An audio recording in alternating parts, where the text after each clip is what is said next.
Hello, everybody out there in podcast land. Thank you guys so much for tuning into the show. This episode of the podcast is brought to you by Lone Wolf Paintball. Lone Wolf Paintball is an online supplier that has been around for a very long time. They've actually been Michigan's premier paintball field and supplier since 1987. Now expanding into the online retail store, they are really trying to do their best to supply everything you need to the paintball community. They have it all. You get over to lonewolfpaintball.com. If you want Field 1, HK, GI, Dye, it doesn't matter. They got it. You can surf the website. You can check it out. They have what you need, guaranteed. And they also boast excellent customer service and same-day shipping. That's pretty badass. You could go to the website, order something, and it's going to be sent out that day. That's fantastic. That's amazing customer service. So again, guys, if you would like, you could head over to lonewolfpaintball.com. You could also check them out on YouTube and Instagram. Their Instagram is Lone Wolf PB, and their YouTube is Lone Wolf Paintball. And you can see and keep up to date with all their latest deals, their sales, their content. It's a lot of really fun stuff. Play the Game Podcast is excited to have them on board, and you guys should head over and become part of the community. All right. This episode is brought to you by G2 Paintball. G2 Paintball is back, and you guys should be incredibly excited. If you are in the area, in Arizona or anywhere on the West Coast, you want to make sure you do not miss this. Being in paintball shape is one of the most important things to being a top-level player. Not just a top-level pro, but a top-level player in any division. If you are trying to win tournaments, you want to be in the best physical condition possible. Paintball is so physically demanding. It requires so much of your physical ability, and G2 Paintball is designed to help you maximize that potential both on and off the field. G2 Paintball played a huge role in our World Cup win. It pays dividends to get out there and do these exercises, do these kinds of training. It is so difficult. It is very tough, but it is going to put you in position to win events, and that's what we're here to do. I teach this at all of my clinics. I always preach the importance of physical fitness in paintball ability. You can get all the way to the finals, but if you are only at 60% and a less talented, less skilled, less experienced team is at 90 or 100%, they are likely going to beat you. Do not let your physical ability be the reason you guys are not winning events. Get signed up for G2. If you guys are in the area, make sure you get active, get involved. It is owned and operated by Victor Gamboa and Rusty Glaze. You have players like Tyler Harmon, myself, Ryan Greenspan, all part of the entire G2 program. You guys can stay up to date with everything at g2paintball.com, and we hope to see you at an event very soon. This episode is brought to you by Transfuse. Transfuse is the only all-natural electrolyte drink that you guys need to have in your cabinets. We love this stuff. We've been using this for an entire season now. This stuff is amazing. I feel great when I drink Transfuse. I drink it every single day. I don't go a day without putting a packet of Transfuse in my water. It's very easy, very portable, easy to travel with, and delicious to drink, which means that you're going to love drinking it and you're going to drink more of it, which is going to be incredibly beneficial to your health. Has magnesium, potassium, sodium, which are all amazing for proper hydration. It has zinc, vitamin C, vitamin B, and choline. These things are incredible cognitive enhancers and immune boosting formulas that you don't want to miss out on, especially in times like this. I'm telling you, I drink Transfuse every single day. I love it. Tyler does as well. Anybody who has tried it has been just pouring with great feedback back to us. There's a reason that they're at all the NXL events, and a lot of the top teams and top professionals are using this product. Do not walk around dehydrated. I never realized how dehydrated I was, even when I was drinking all sorts of water. It's not enough. You need the proper nutrition. You need the right ingredients. Transfuse has done a great job of curating the perfect formula. Transfuse is absolutely spectacular, and for all of our listeners, there is a special deal for any Play the Game listener. If you head over to translabs.com, that's tranzlabs.com, and use code PLAYTHEGAME at checkout, you will get 10% off. If you subscribe, which means they auto ship you your package every single month, whatever you want, whatever type, whatever flavor, whatever electrolyte formula you desire, they will give you an additional 11% off. So it becomes a 21% discount exclusively for all Play the Game listeners. Huge shout out, and we are incredibly thankful for our supporters. And if you guys would like to go support them, it's translabs.com. Use code PLAYTHEGAME. What's going on, PTG fam? Thank you guys so much for tuning into the show. This episode, we have the co-MVP of the World Cup, Blake Yarber, my teammate, longtime friend, and now part owner, business partner extraordinaire of San Diego Dynasty. we got to sit down with Blake and talk about the event, all the things coming up in the Dynasty camp, and shared some just life stories and things that are going on right now. So it's a really fun conversation. This is a long one, so get ready to tune in, kick back, relax, whatever it is you got going on. You guys are going to enjoy this episode. Without further ado, we'll see you in the show. That was an insane inside move by Marcelo Margot. Great communication. And the crowd starts chanting Harmon. Great shot by all the guys. So Tyler Harmon saved that game. He came out with 2 wins. Marcelo Margot was on fire. The champs are here. We got them on PTG. Shout out to Blake Yarber and Marcelo, both Golden Barrel winners of World Cup 2021. We got the duo on the show. Yarb Dog, how you doing, baby? Dude, I'm great. I'm alive. I'm smiling. Look at Marcelo smiling. Yes, baby. Yes, the MVT, baby. MVT. Yeah, that's right. Talked about it all practice leading up. MVT. Just couldn't stop preaching the MVT. So I still think it's hilarious that we both got a golden barrel. I think like in the sports world, it's got to be frowned upon. I mean, like choose one. You know what's funny? Going back and actually listening and watching the games, like 4 points before the end, Maddie was sitting there saying, this isn't Little League. There's going to be one, only one MVP. We only choose one. And then they didn't, so I think it's, I think it's pretty funny. But it was well deserved. You guys both played phenomenal. And, like you said, MVT, you guys were the MVT on that day. Baby. And that's what it takes. You could see the cohesion was flowing and all 5 players were playing phenomenal. What a game against X Factor there that you guys played. What a game. It was. That was, man. Yeah, walk me through that, Yarb. What was let's kind of dive into that finals match for a second here, and then we'll work back into Sunday and everything that happened. Yeah, I mean, it was a rematch. We played X Factor last World Cup, beat him in overtime with Tyler and Marcelo, last bodies on the field. That was iconic. Yeah, that was crazy. It was great. That was special for sure. Yeah, that was special watching you guys out there. Mm-hmm. And then we come back to the first event, Marcelo, right? And then X Factor beats us by 1 point. On Sunday morning. That's right. Yeah. In the game after wild card match, and then we meet him again in Chicago. We beat him by 1 point again. Yeah. No, we beat him by more in Chicago. Yeah, you're right. Yeah, we beat him by a couple. It was like 7-4 was the final score. That's I think. Right. Mm-hmm. Yeah, and they scored that last point and kind of that was that Sunday we were feeling good. Yes. Yeah, the team was really rolling. Yeah, we ran. Well, we scored 2 points and then they scored 2. Actually, they probably scored 3, but Archie hung that one with a pack hit, so that one was nullified. So it was 2-2, and then we ran away with it, put a bunch of points, and then we just kind of coasted into the finish. Mm-hmm. So coming into this event, here's X Factor again. They're destiny almost. Yeah, dude, it's crazy. I know we really wanted to play you guys in the finals and just barely missed it by a point to X Factor. And, we got to be better to get into that final game. But dude, I can't even tell you how bad I wanted to see y'all in the finals. Man. I mean, I brought it up to Blake too. We've talked quite a bit since this. It's like we had an amazing season, but we didn't beat you guys or Impact once this year. 2 of the supposed top teams. Definitely look at the roster talent wise, and we only faced one of you guys once, right? We only faced you guys in Philly. You guys beat us, and then went on to win the event.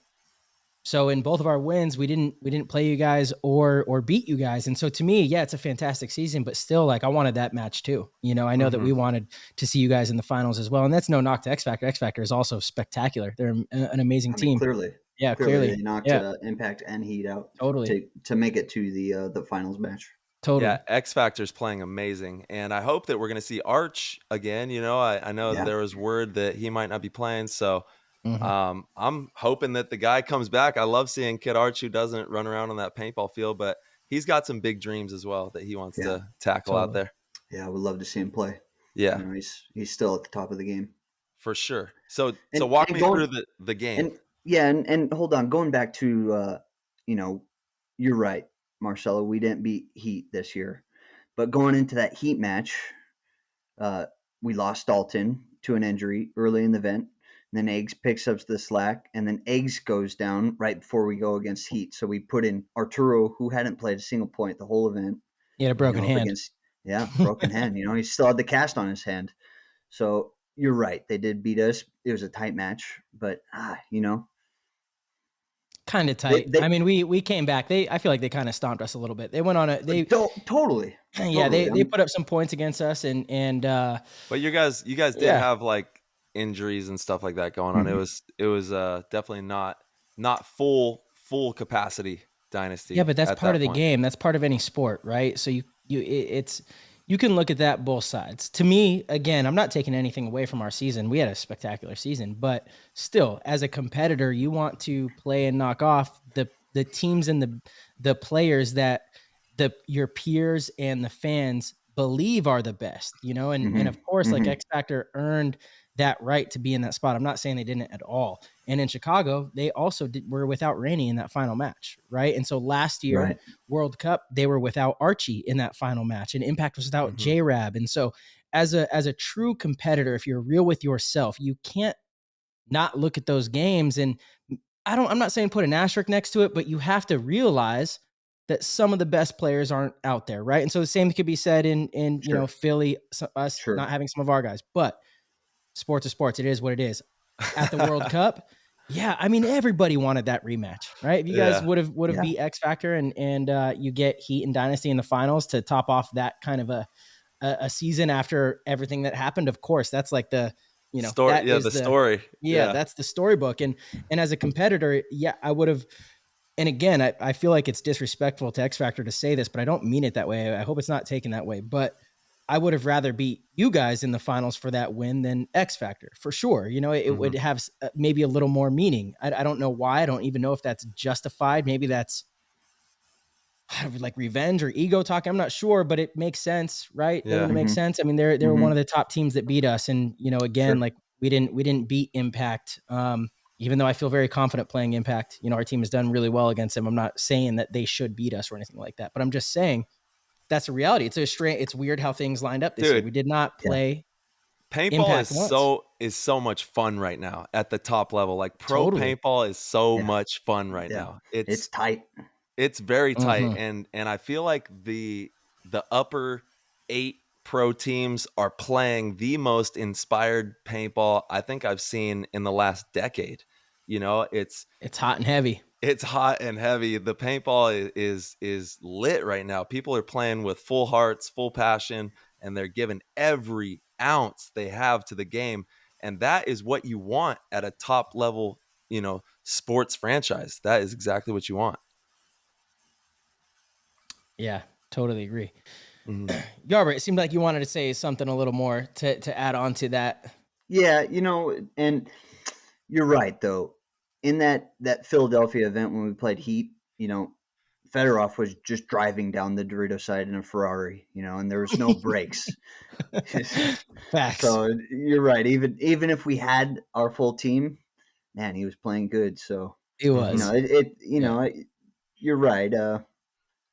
It's tough, and he went on to get the MVP that event, right? Philly. Yeah. Yeah. Damn, he was playing good, so.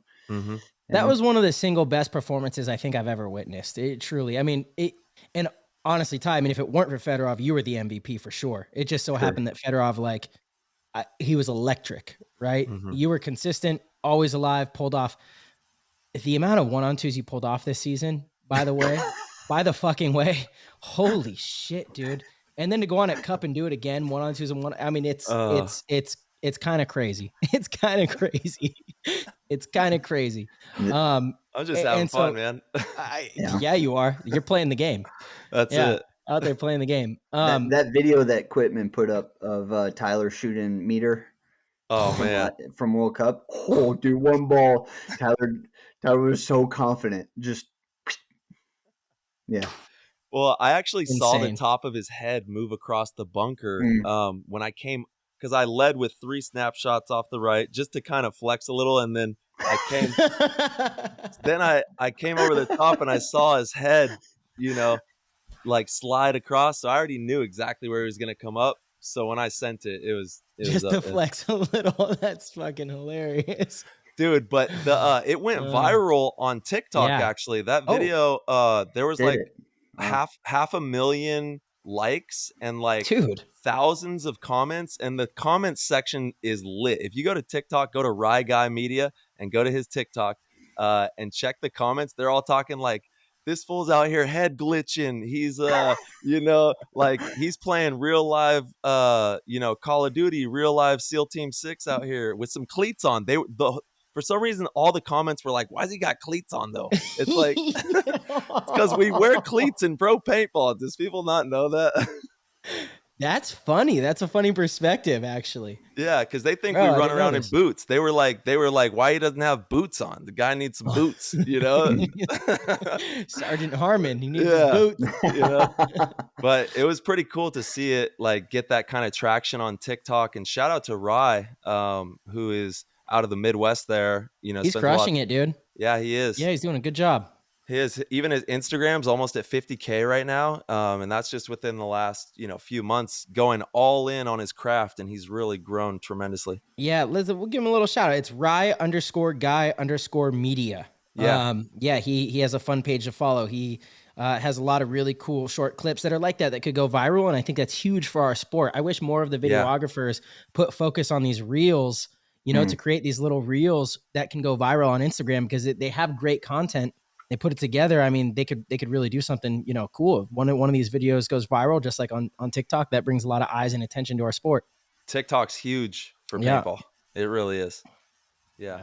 But back to the X Factor game, Yarb, please walk me through that game, because it was I was there watching it. I like to watch even if I get eliminated, I want to see who wins. I want to see what they're doing. I want to be learning even in losses. That's when you should be learning the most. So walk me through that game, man. That was crazy. Yeah. They brought Colt back. Yeah. Colt's a huge weapon for them, Oh yeah. Colt will be a huge weapon for any team.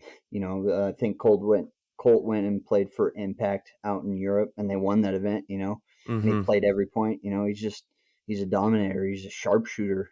He is. And so we hadn't played against. Real quick, Blake, I'm so sorry. Sharpshooter, and we're talking about reels. Have you guys seen that HK clip of Colt with the one ball on? Yeah. I think it was one of the level players. Blake, have you seen this? No, dude. It's the most insane shot that I think I have ever seen. He's coming down the Dorito side, I think in Philly. I think it was from Philly. Yeah. And he like pulls up because he realizes someone's in one of the bunkers on his side. He pulls up like really quick and literally shoots one ball. For all the listeners, I'm kind of demonstrating how he pulls up on the YouTube, but he pulls up and shoots one ball, and like that's it. And you see the ball just soar in, and this dude's behind his bunker, barely showing anything, and it hits him right in the face. It just explodes off. It's so nasty. Well, okay, I think I know the video you're talking about. The guy shooting at Colt. Yes. He's shooting at Colt in all this. I'm like, okay, go home, dude. What are you doing? It's crazy. And maybe I have the event wrong. I don't know. I think it was Philly. Yeah. Okay. Yeah. Just an unbelievable shot. Sharpshooter for sure. Sorry. So in any case, Yarber. Yeah. So to get that guy that you're talking about back on the field, whew. Yeah. Yeah. And X Factor just took down Impact. They just took down Heat for the second time in the same event by 1 point, right? Right? Tied. I think they beat you by 1 the previous match. That's correct. So, I mean, that is hard to do. So rolling into a final after a performance like that, they're playing sharp. They're confident.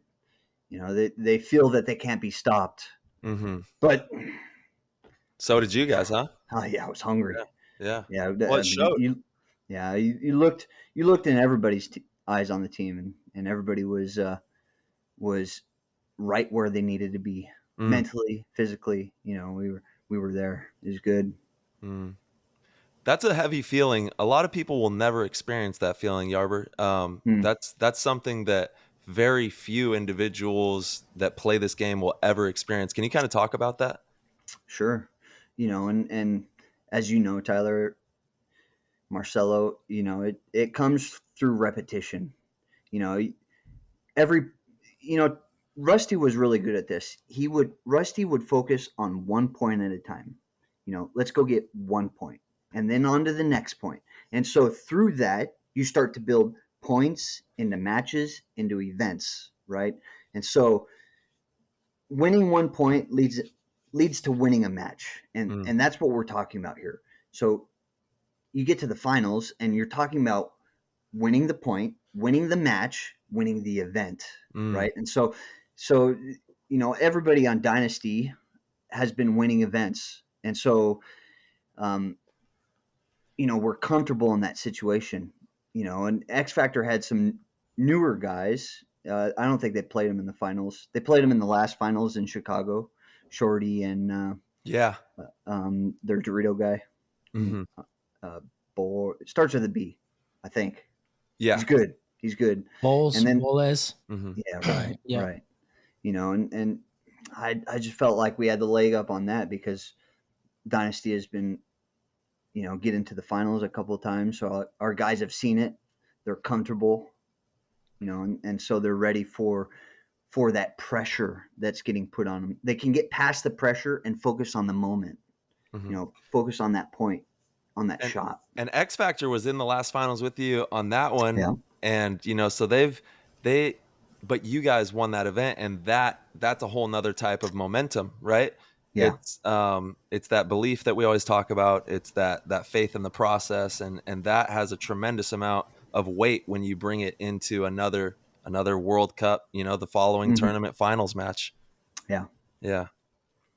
And to get back to what you're saying, Tyler, where do you need to be mentally?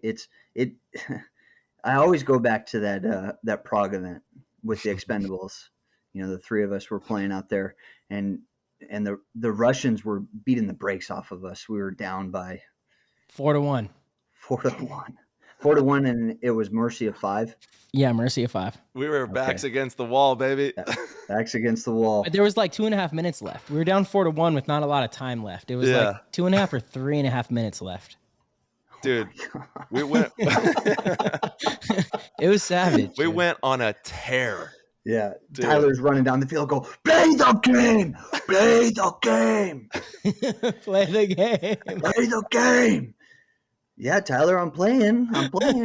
But this is so big what you're saying right now, because that's it right there, Yarber. That's the golden nugget. Like we can teach finesse, we can teach athletics, we can teach fundamentals, we can teach all these things. You can come with the best body style, the best everything, but if you don't play the game better than that other team, they're going to win the match. It's a game.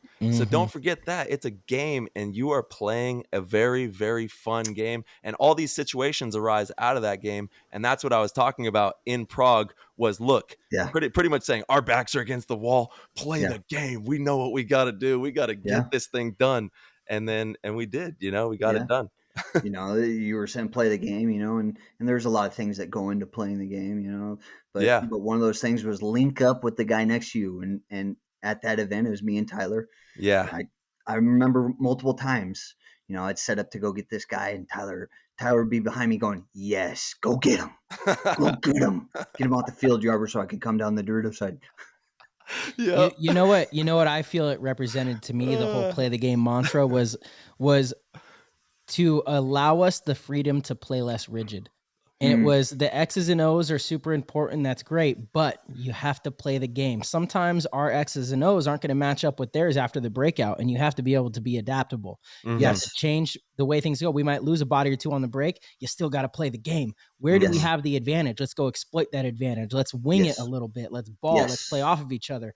You go down and bunker somebody, Yarber, Tyler's right behind you to clean up. Like I believe that is what the play the game mantra at that event meant. And we've talked about on the show that that's where it started, was in Prague with that team, you know, and that mantra was just play the game, you know, like, look, we have X's and O's. That's great, but we got to outplay these dudes. You know, that's the only way we're going to win, is by reading the information coming in and reacting better than them, you know, and actually, Yarber, that was where you had another standout event as a middle player. MVP as a middle player once again, right? And you in the last couple tournaments have really flipped the switch with the way that you're connecting the field, the way that you're playing the middle, your lucidity, the way that you're malleable, the way that you are not locked into anything and you're just having fun creating, and you have a support system around you that's allowing you to, you know, to do that. And it's a really, really cool, and it's all from information, right? You can't do what you're doing without a mass amount of information. And that's why you make it look easy, but it is one of the most difficult spots to play, one of the most difficult things to do in the game, pretty much, you know. There's a lot going on up there. Yeah, you know, and I'd be lying if I said that I going into every point, you know, I was breaking down every point, all the information in the point. Sometimes I can't pick it up. I can't hear the guys behind me. I can't see everything. You know, a lot of times I'm just playing instinctual. You know, I've been playing with you guys for a long time. People mistake that for not processing information, though. Yeah. You are processing a ton of information after years, decades of experience and things that you've seen, and subconsciously playing instinctual is processing information at the highest level. That's what that is. Yes. But he's feeling it. I do agree. You're feeling it. He's feeling it. He's not so locked in. He's like, it's like the great as is, as not. Like, it's the antithesis theory type thing where, you know, nothing is everything, you know, where he's in a state of mind where he's, you know, he's kind of lucid and he's able to create, and he's in a very creative space, but it's through, flow. It's through all that experience, right? It's those decades of experience. Yeah. Yeah. So, you dude, know, I definitely felt that flow state that you're talking about, Marcelo. I felt that flow state, you know, in a lot of parts on Sunday, specifically the finals match. Totally, you know, dude. And for the listener that doesn't quite understand what we're saying is you're not thinking about the processes. You're just doing things, and it just feels good. It just feels right. Why did I look left when I looked left? I don't know. I just did it, you know, and it you know, there's a lot of things that are going on behind the scenes in your brain that's telling you to do that, but you're so far on to the next step that you're not even registering that prior information, you know. You're just on to the next. Boom, you're looking left before you even think about it. You know, that's the flow state in my mind. Absolutely.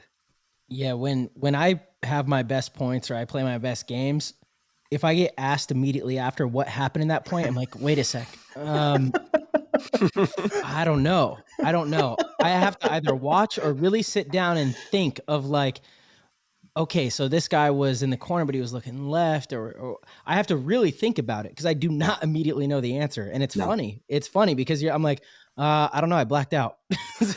You know, I blacked out.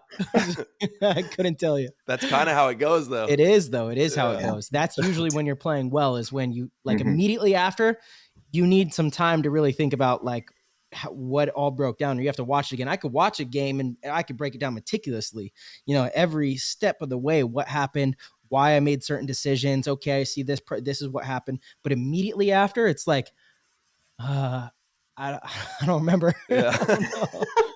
I don't know.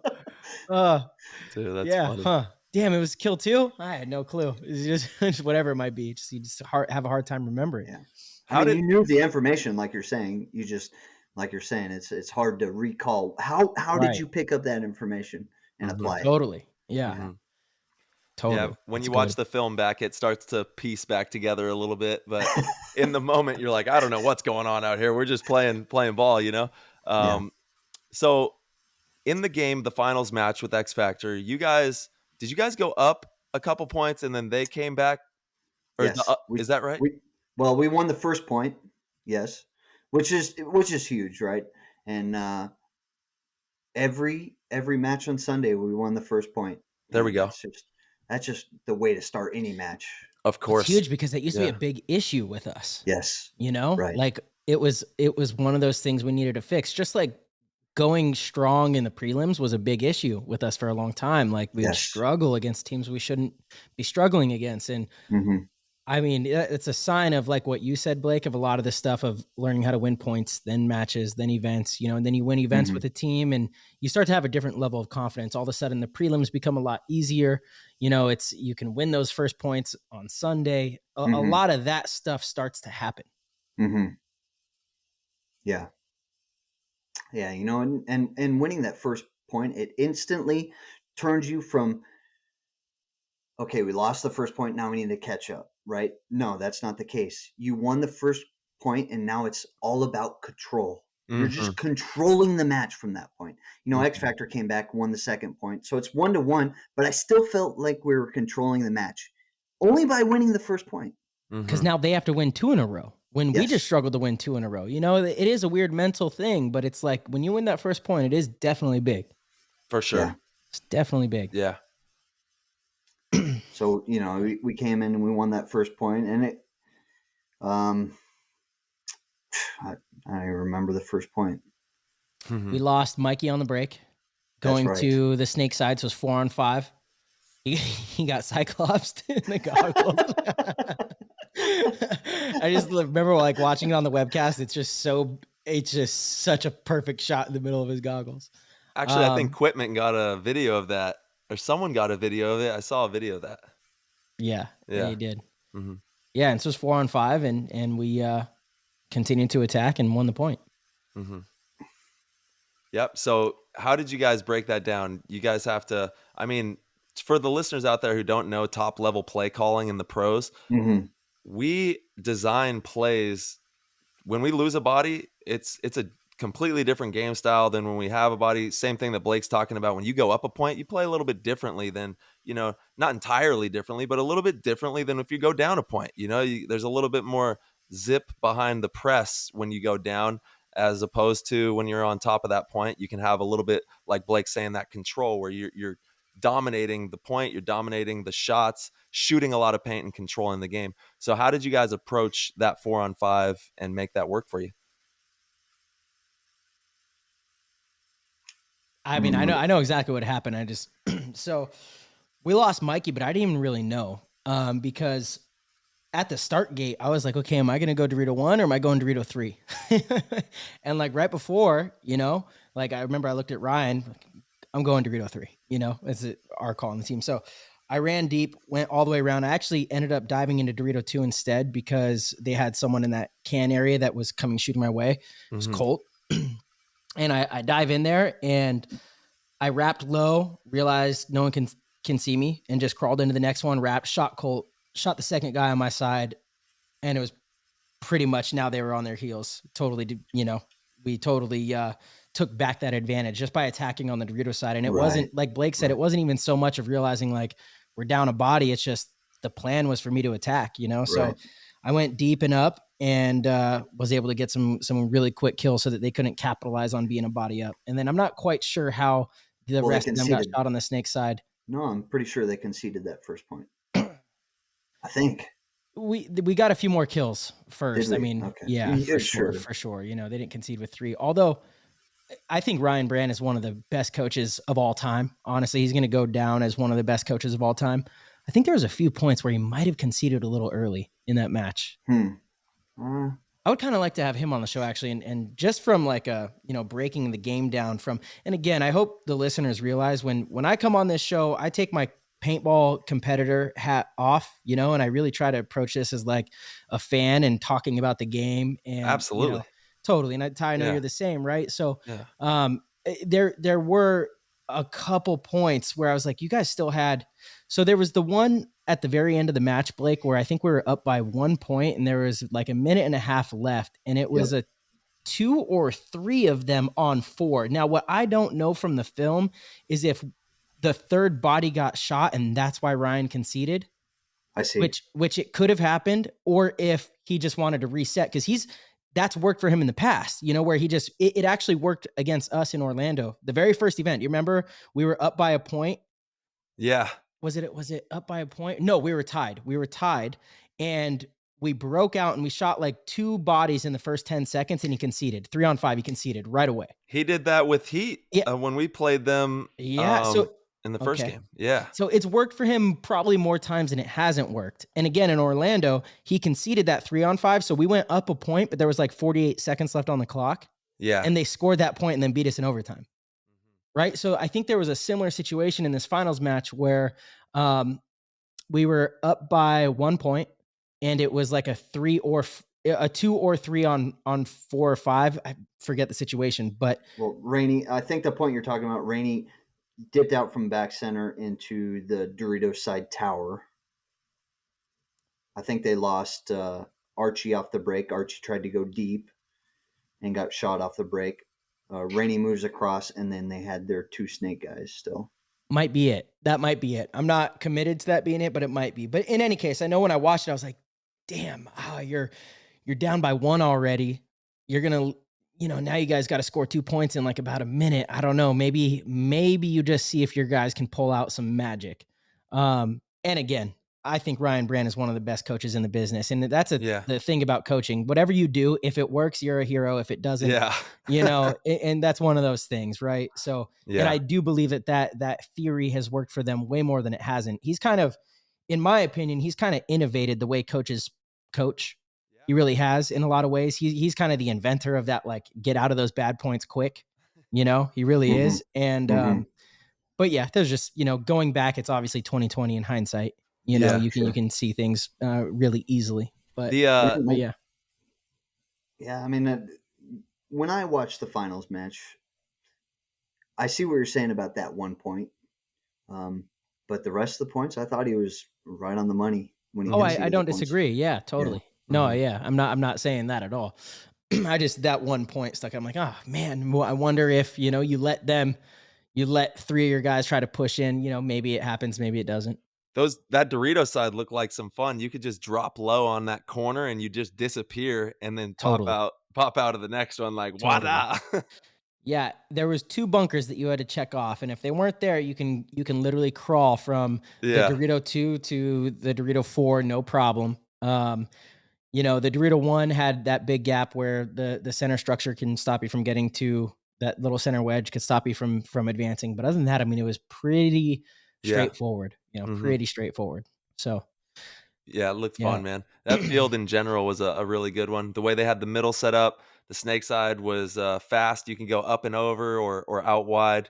It was a great field that they put out there for everybody. Yeah. So yeah, Blake, let's dive back into okay. And how do you Blake? We just talked about this first point yesterday.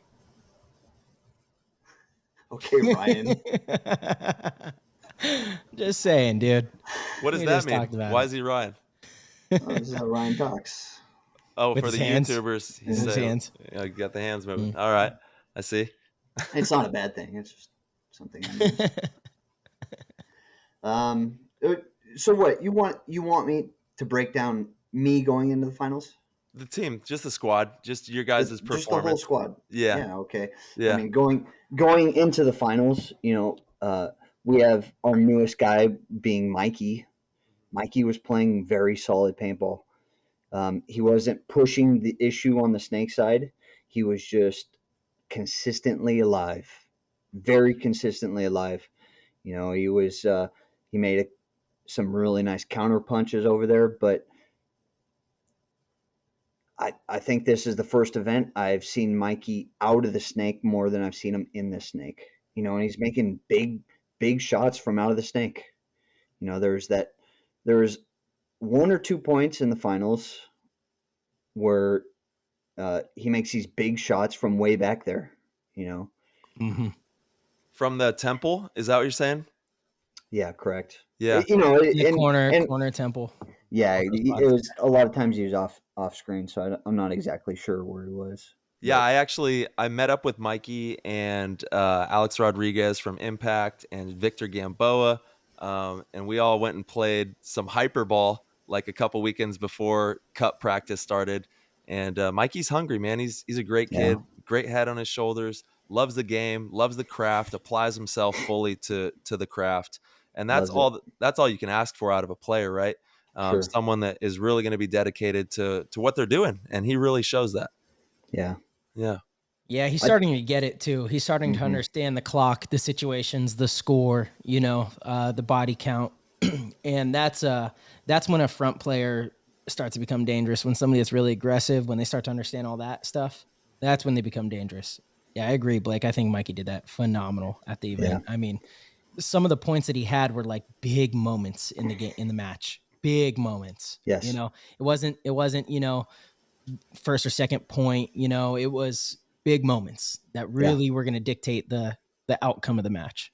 And there were big moments that he didn't have to do very much. He didn't have to get to the 50, wrap around and shoot a bunch of bodies. It was just being back there, being alive and making one shot and then two shots, and those were huge moments. It's wild.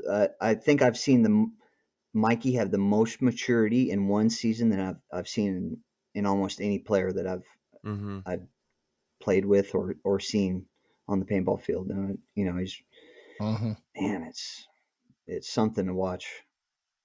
Yeah, I'm with you. He's in this one season. I could definitely say that he has progressed tremendously. Yeah, tremendously.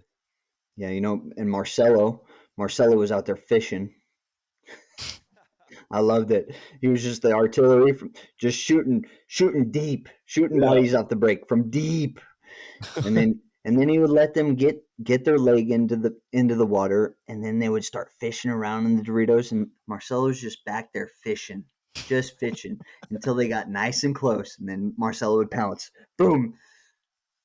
Blake said this to me earlier, and I was so pissed about it. I was like, dude, the one time I played the one, I was like aggressive. I was the first one up there. I wasn't fishing. You were. Come on, dude. I did fish sometimes, especially in that finals match. There was a lot of that. No, you're right. But you did such a good job of having great aggression in certain points, and then fishing in other points. And it reminds me of the way that Angel Fragoza used to play a lot. He would just turn on the jets and then coast on the next point. And fish, like I'm saying. Yeah. Mm-hmm. Yeah, you got to be diverse for sure. Marcelo was extremely diverse at the event and really knew when to pull the trigger, when to make a move, when to do things, which is half the battle in a paintball game, right? Like, you can't just go charging up every time and doing the same stuff. You gotta, like you said, you gotta fish. You gotta fish out there. Yeah. Yeah. And Ryan had some really standout points where, Ryan wasn't necessarily in the spotlight in a lot of the points in the finals, but there was, just off the top of my head, 2 or 3 points where he just came in big and shot a couple bodies and cemented that point. And it looked like the point was going to run the other way with X Factor getting it, and then here comes Ryan, dude. Yeah. Well, I mean, the dude is one of the greatest paintball players of all time, hands down, unarguably. And the way he runs around out there just monotonously everywhere, it's like, it is kind of crazy. He finds these seams that are just like, dude, how did you pull that move off? It's, what's cool about Ryan in playing that role that doesn't get talked about enough is that Ryan was never that guy on Dynasty. He was always the super controlled, always alive back center guy that was like the athletic back center player that was smart and going to be alive. And he, in the last 5 years, has kind of just thrown that out the window and finds these holes because he is one of the smartest players ever of all time. I mean, he is, you're not going to find a smarter player. And now he's making these big game-breaking moves. You know what I mean? That like Oliver used to get all the credit for, and Oliver used to pull off all the time. And when Oliver didn't pull it off, Ryan would be there to clean it up, you know? And then now Ryan's like, all right, screw it. I'm going to be that guy now. I'm going to go do it. And He's the doing Oliver, it. I mean, he's absolutely doing it, you know? Mm-hmm. I mean, the moves he's made in the last couple of years at these events is they're spectacular and they're consistent. And you almost don't applaud him for them or really recognize them because it's so consistent. Because Blake, you're right. There's some moves in that finals match that were big time, and you're like, okay, cool, you know. But let's talk about the other points, you know, because it's just kind of normal, and it's become just a huge part of his game. You know, he breaks games open. Yeah, got to give it to the old man. Got to give it to him. Give him the old Ryan hand wave here. Fucking Rin blade, dude. Well, you guys are having fun, and it shows. You know, everybody's having fun, and that's also a huge aspect of winning. You got to be really vibing. You got to be really feeling it. You can't fake the funk. You got to really feel it. You know. Oh yeah. And that is a special formula that you have to create. Yeah. But you know, coming into the finals, I'm just going to break down my game. You know, it's really hard to break down everybody's game in the finals. There's a lot of entities, but I can tell you where I was coming into the finals. I spoke a little bit with Skinny Kevin, and Skinny asked me to really focus on the snake side. You know, let's keep Billy out of the snake. You know, if we could keep them out of the snake, that gives us time to get in the snake and then we could get control, and then we can control the point, you know. And so going into the first couple points, they held Billy back, and Billy would go into that center brick, and I knew that he was going to do it. You know, Dalton was he was feeding you a lot of information, Marcelo, you know, from home. You know, we Dalton got injured the weekend before, which was, you know, just a stroke of bad luck. Poor guy. I know, but man. It was great luck for me. Yeah, really. I mean, he was feeding each of us such great information, you know, just dialed individual information. And he would say that, you know, he told me that Billy would go to the center the center brick, and he'd wrap and go. And so for the first, I don't know, 3 or 4 points, Billy wrapped on me, and I knew he was going to do it, and he put me in and went. And I was starting to get frustrated, you know? Yeah. Because I want control of not only the snake side, but I want control of the attacker. Coming into the event, I was really struggling, you know, at practices with Skinny Kevin. You know, we were playing Uprising the very first weekend. Bro, you were as bad as I was in practice. Oh, it was terrible. I was terrible. We were both so awful. Yeah, and Skinny was relentless with his insults. Oh my God, he was just breaking me down. You know, I was just trying to keep my head above the water, and he was pushing down. And so, anyways, we were playing Uprising, and I had a really good point. I went to the can, and then I went into the brick, and then I went into the snake side, and I shot 4 bodies really quick, and we won that point. And I turned around, and Skinny says, "You're gonna have to play better than that." And he had this just complete face of disgust. And I didn't know if he was serious, but I mean, at that moment in time, I had this huge question mark above my head. You know, I was like, I thought that was a great point, but he's not satisfied. Wow, what I'm missing something. And so anyways, so going through the prelims, I was still missing that cue. And Skinny's telling me that I'm moving too fast. You know, I'm just going through the paces too fast. I'm you know, and I thought that this field was a field where you had to generate offense on the snake side. So I kept trying to push the envelope to get into the snake side, to help my snake guys, to be over top of them from that wedge on the snake side, you know, so I could push with them. But Skinny kept telling me, nope. And it, you know, not that I was necessarily questioning, because I didn't feel good about my play through all the prelims. I was struggling. Skinny says, you need to do less. You need to do less, and so by Sunday, I think it all started to click in. I really only needed to just stay in that can and control the snake side. And if the snake side got past me, I either played the snake side or I went to the next attacker. I mean, really, the way that I played on Sunday was just mitigating the attacks. Yeah, And of course. Right. And so going into the X Factor, my main objective was to stop Billy. And so the first 3 points, he comes in, puts me in, and goes and gets into the snake. And he didn't produce a whole lot getting into the snake. I think he did win that second point. But, at that point in time, he was winning the battle between me and him. I'm the defense trying to keep him out of the snake, and he's the offense, right? And he's getting into the snake. He's just beating me. He's going short. He's giving me everything I want, but he's still beating me. So I think it was going into the fourth point. Let's see, 1, 2, 3, 4. Going into the fourth point, we lose the third point. I think X Factor goes up on us. I think this is fourth point. Doesn't matter. But they're up on points. And I go to Skinny Kevin and I say, listen, every time Billy beat me, I would check the inside to see who's looking down the channel. And there was never anybody looking down the channel. So I went to Skinny Kevin and I said, the hundreds play is wide open. Yeah. And he looked at me and what Real quick for the listeners, they have no clue what the hundreds are. Yeah. So go ahead, Marcel.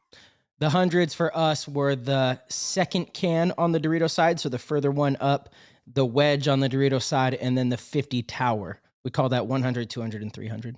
Right. There you go. Staying on the Dorito side. Yeah, totally. And so sure enough, going in, I think it was that fourth point, whatever, but we break out. Billy goes short into that center brick that we're talking about and stops. So I shoot. He doesn't go. So I take one look down the channel. No one's looking. So I immediately take my bite and I go hide in there. Dorito side 100, what we called the hundreds, but I go hide in there, right? And I'm waiting for Billy to take his bite. And Billy played smart. Billy knew something was wrong. I wasn't in the can for Billy to engage with. And so Billy, you could see when you watch the video that Billy's hunting. He's like, something is awry. Where's he at? Why is this? Yeah, where is he at? Exactly. And so finally Billy says, you know what? I've checked all the boxes. I got green lights. I'm going. Right. And so Billy takes the bite. And I pick Billy up, going into that first brick on the snake side. And that right there was the start of me controlling Billy in that match. Indeed. Right. I'm not saying that I'm a better player, but it's all about trying to get into another chess player's mind, and so Billy wants to attack, and I, playing the Dorito side, whenever I want to attack as a Dorito guy, and so I'm going to attack. And the thing that I hated the most was someone who would sting me from the inside, because now I can't attack so fast. I gotta find this guy wherever he is, and there was really good center guys like Nick Laval. Some of the Tauntaun guys were really good. The AC Dallas guys were really good. There a number of Rainey's really good at it. You would see him somewhere and then you go to check off and he wouldn't be there. So you take the bite and he had already moved and set up on you again, so going back to that point, Billy takes the bite and I chew Billy up. And so that right there was the start of us changing the way that match is going to be controlled, or I'm going to control the snake side in that match. Yeah. And it doesn't necessarily mean that I felt like I was going to shoot Billy a lot or Billy was, but I just want Billy to take one extra step.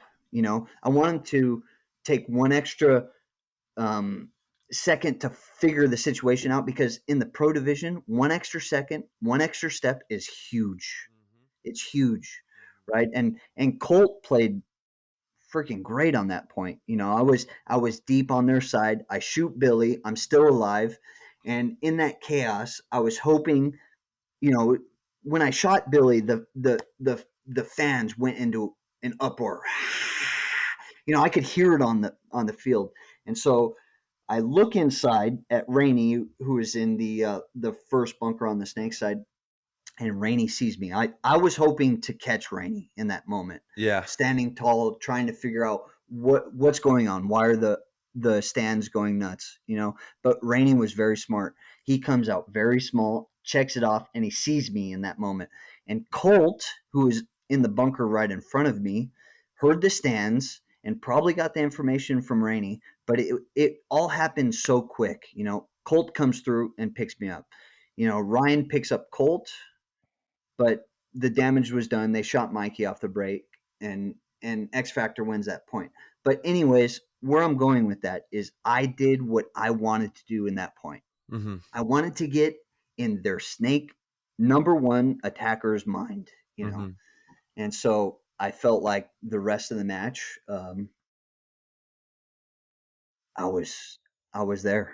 For everybody who doesn't know, Blake is a beast attacker, and he will attack and make you feel the pressure. So when you have to be searching for him out on the field, it's a problem, and that one extra step is going to be a game changer. And now, like you said, he's second guessing everything because he doesn't necessarily know where you're going to be anymore. Right. Mm-hmm. Yeah, and then and either the next point or 2 points after that, Billy does the same thing. He goes in the brick, and this time I shoot him. And call it what you will, but I felt like me doing that move to go slow Billy down put me into the position where he's gonna check that second longer, and that's what gave me the upper hand, and so I shoot Billy again before he gets in the snake. And I think at that point it's like around 4-5. I think that might be the score when you shot him on that second time, because I think it ended at 6. What was the score? What was the final score? 7-6. 7-6. 7-6. Okay. So yeah, and then there was a few more points that follow this. And what kind of happened in these next few here?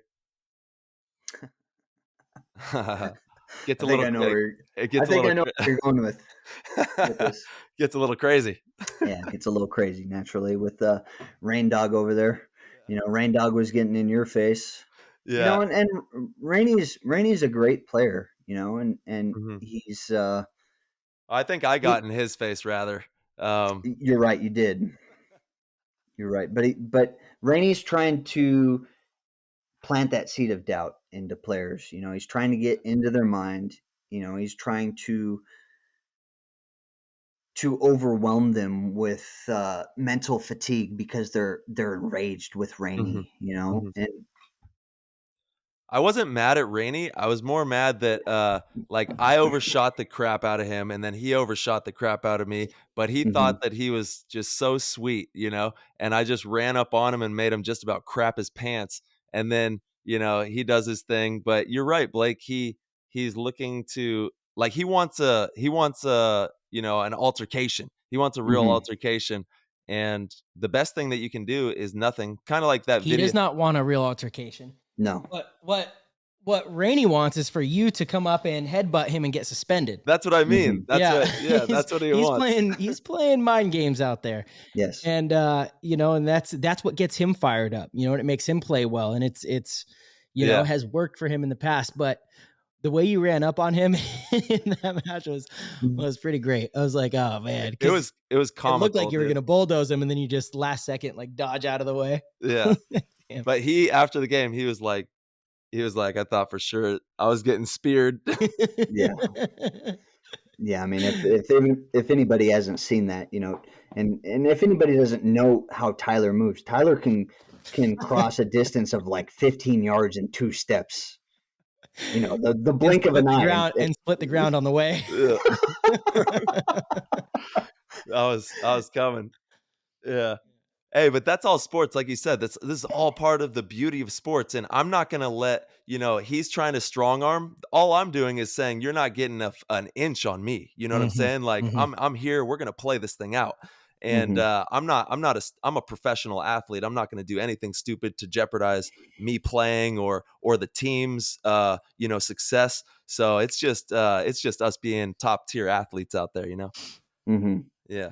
And then, dude, in this point, break it down, this crazy point where I think you crossed into to their side again, and Rainey was in the snake. Is that right? Okay. Yeah. I think that was. Yeah. I mean, that's that's a frustrating point because when Rainey comes across, I shoot Rainey. I know I shot Rainey. I was set up on the move. Sure enough, he takes that bite, and I shoot him. And so why I then chase after him is stupid. I didn't see any refs signaling that Rainey's going to come off. So I decide I got to go get him off the field. And I know better,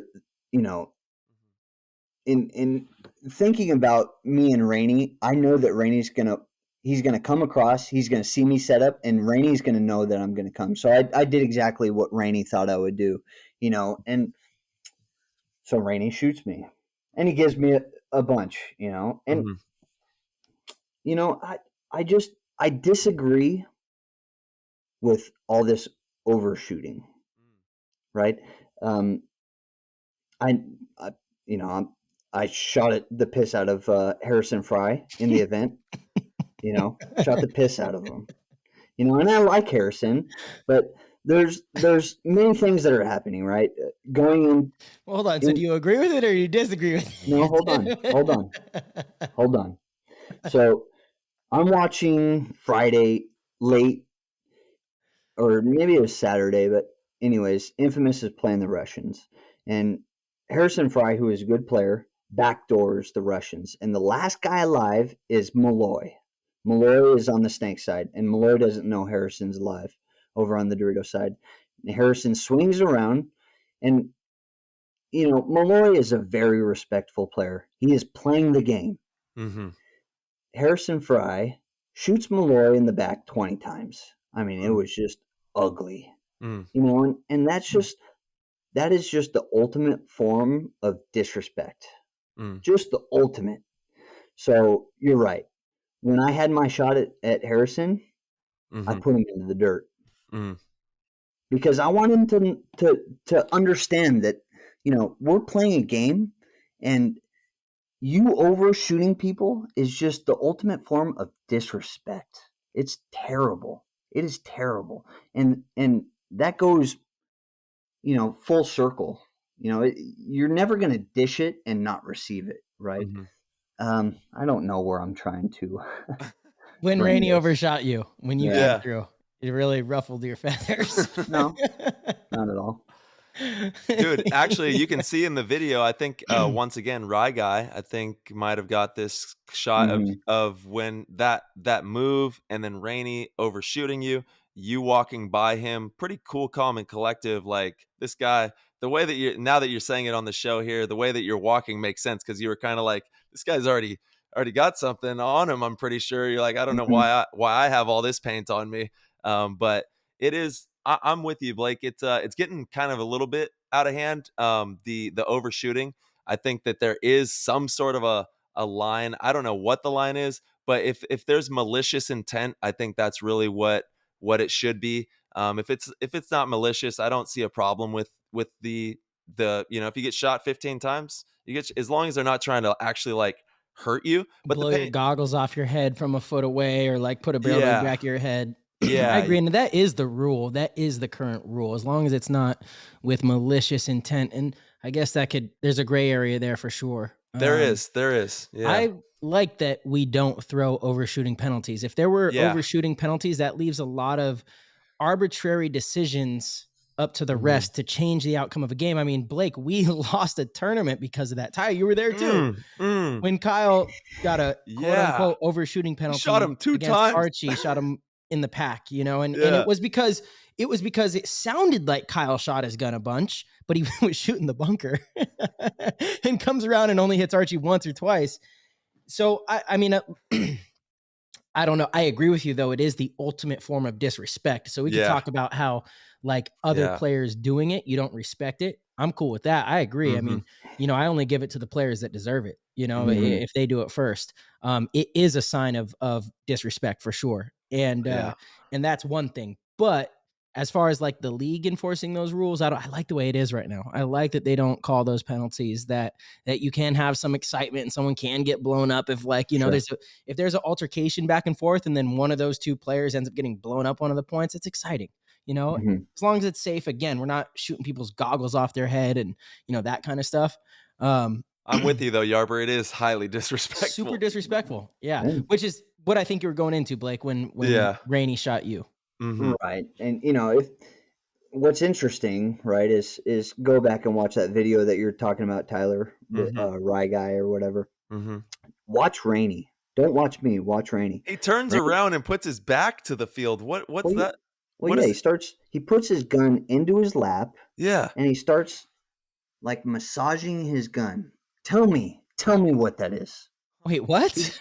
Oh yeah. Go watch the video. Yeah, I know. Where's this video? I think it's on Rye Guy. I'm pretty sure. I'll check it out right now. But I do remember at the very end of the video, he's facing, he's making a call, he's shouting out, and then he turns and puts his back completely to the opposition. And the clip kind of ends right there. But what happens there? Well, I can only suspect that there's something being erased. I gotta find this. How long ago? Oh, I see it. I see it. Okay. We're looking at it right now. So, I'm not mad. I'm not mad when he's overshooting me, but I'm pointing at him because I'm surprised that there's no ref in there checking him out. I'm just, ref, are you kidding me in this situation? I see. Okay. I don't see the same thing you're seeing. All right. I thought he was overshooting you. That's what I thought you were going to say. Yes, I see that. I see him overshooting. I see him turn around and communicate to his teammates. And then, like, as you walk by, it looks like, and I assume that this is true, that you probably say something to him, and he kind of looks up to you, and then he does, like turn, but you can't, he goes off screen. He goes off film, so I can't, and then the next time you see him, he's like gun up over the top again. I mean, that would be a pretty clean, dude, Blake, you missed him, Blake. Just own it. Man, there's a lot of times that I miss, but I was not missing. You felt good about that one? Not missing. Not on Sunday, late on Sunday. Go back and watch the video. I was connecting. Yeah. I did say that I kept missing Billy, so damn it. Damn it. Yeah, first 3 points. You were nowhere to be found. Yeah, you're right. All right. I'm going to go back in my hole right now. So this kind of turns things up a notch, though, because things start to get a little spicy on the field. Sure. The NXL Pro field was on fire. The crowd was going wild. Walk us through like these last few points and how those last couple minutes develops there. With Rainey? With the overall game and how the whole gameplay, even it got kind of crazy at the end again with Rainey and Yosh, and like there was some wild stuff going on out there. Yeah.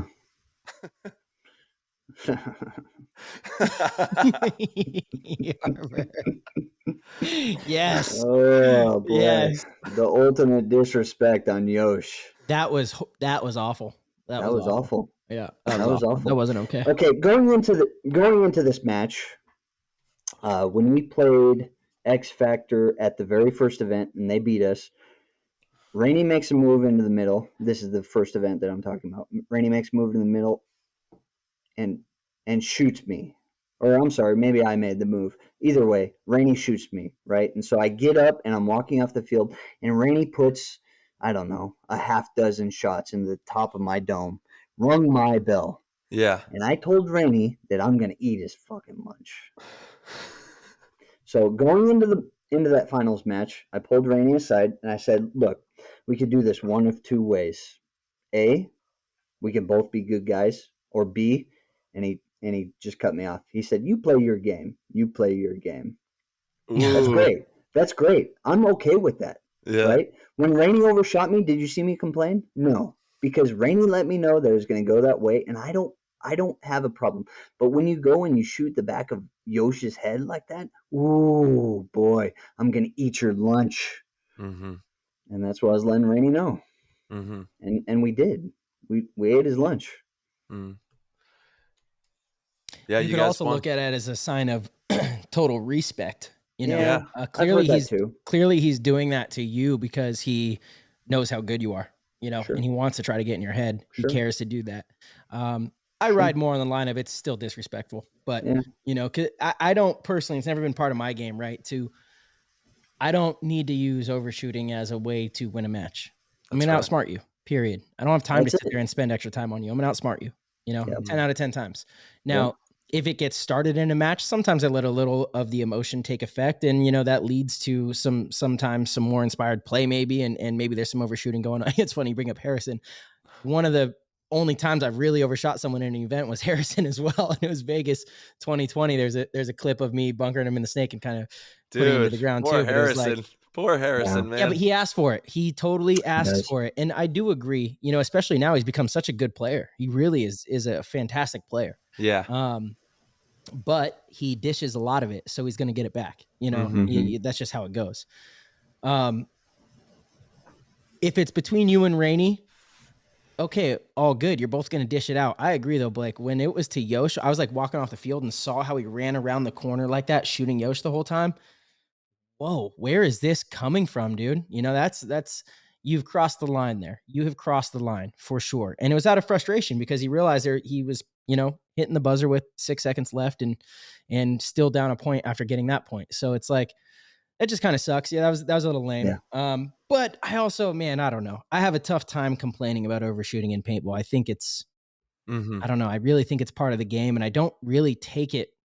Like, I never really put much thought into it after the game until just seeing how much it, you know, has bothered you. And I understand that perspective as well. Like, that's our brother, that's our teammate. But I don't know. I also just feel like it's part of the game, and fuck it, dude. Like, let it fly. Yeah. You know, let it fly. It's almost like you're saying, like, he's so frustrated with how you guys outplayed them that all he has is that. All I have now is to shoot Yosh, you know? And that's almost flattering. That's like, hey, thanks, buddy. And Yosh is super smart. He's like, oh, yeah, give it to me, baby. Give it to me. Well, that was a huge point by Yosh. He bought us an extra, like, 15 seconds. Yeah, he did. Yeah. Dude, I love Yosh Rao. Shout out to Yosh. Congratulations to the Rao family. They are having a beautiful baby that is due soon, and we cannot wait to meet that beautiful angel. Shout out to them. Mm-hmm. So what'd you say to Rainey after the event? Because there's photos of you guys where he's like, looks like he's trying to talk to you and you're not having it at all. He's still not having it, baby. Yeah, I was just asking him what I should buy with my winnings. Did you really say that? You didn't say that. Rainey, what should I buy? Not much. We don't get paid too much for those. Hey, it's enough to buy some cool stuff. You could definitely buy some cool stuff, Yarb. Dude, I'm gonna flaunt some nice kicks. I tell you what. There we go. Get some, get some fresh ones. You're gonna get some fresh New Balances. Someone call Harrison, Hussein, get him on the line. NYX, let's go. We're gonna get some fresh New Balances. He loves them now. From word on the street, he loves New Balance. I know. It's the hot new thing. NYX all wears them. Yeah, I know. Good job, Dave Chaney, for sending those out to the boys. Thank you, Dave. Nah, I think he'd turn over in his grave. The New Yorkers are like, "What? No way!" It's hilarious. New York loves Nike. That's Nike boys out there.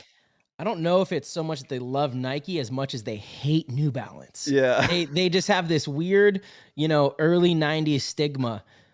New Balance has totally changed their image in their game. New Balance is the shit now. They really are. They're badass.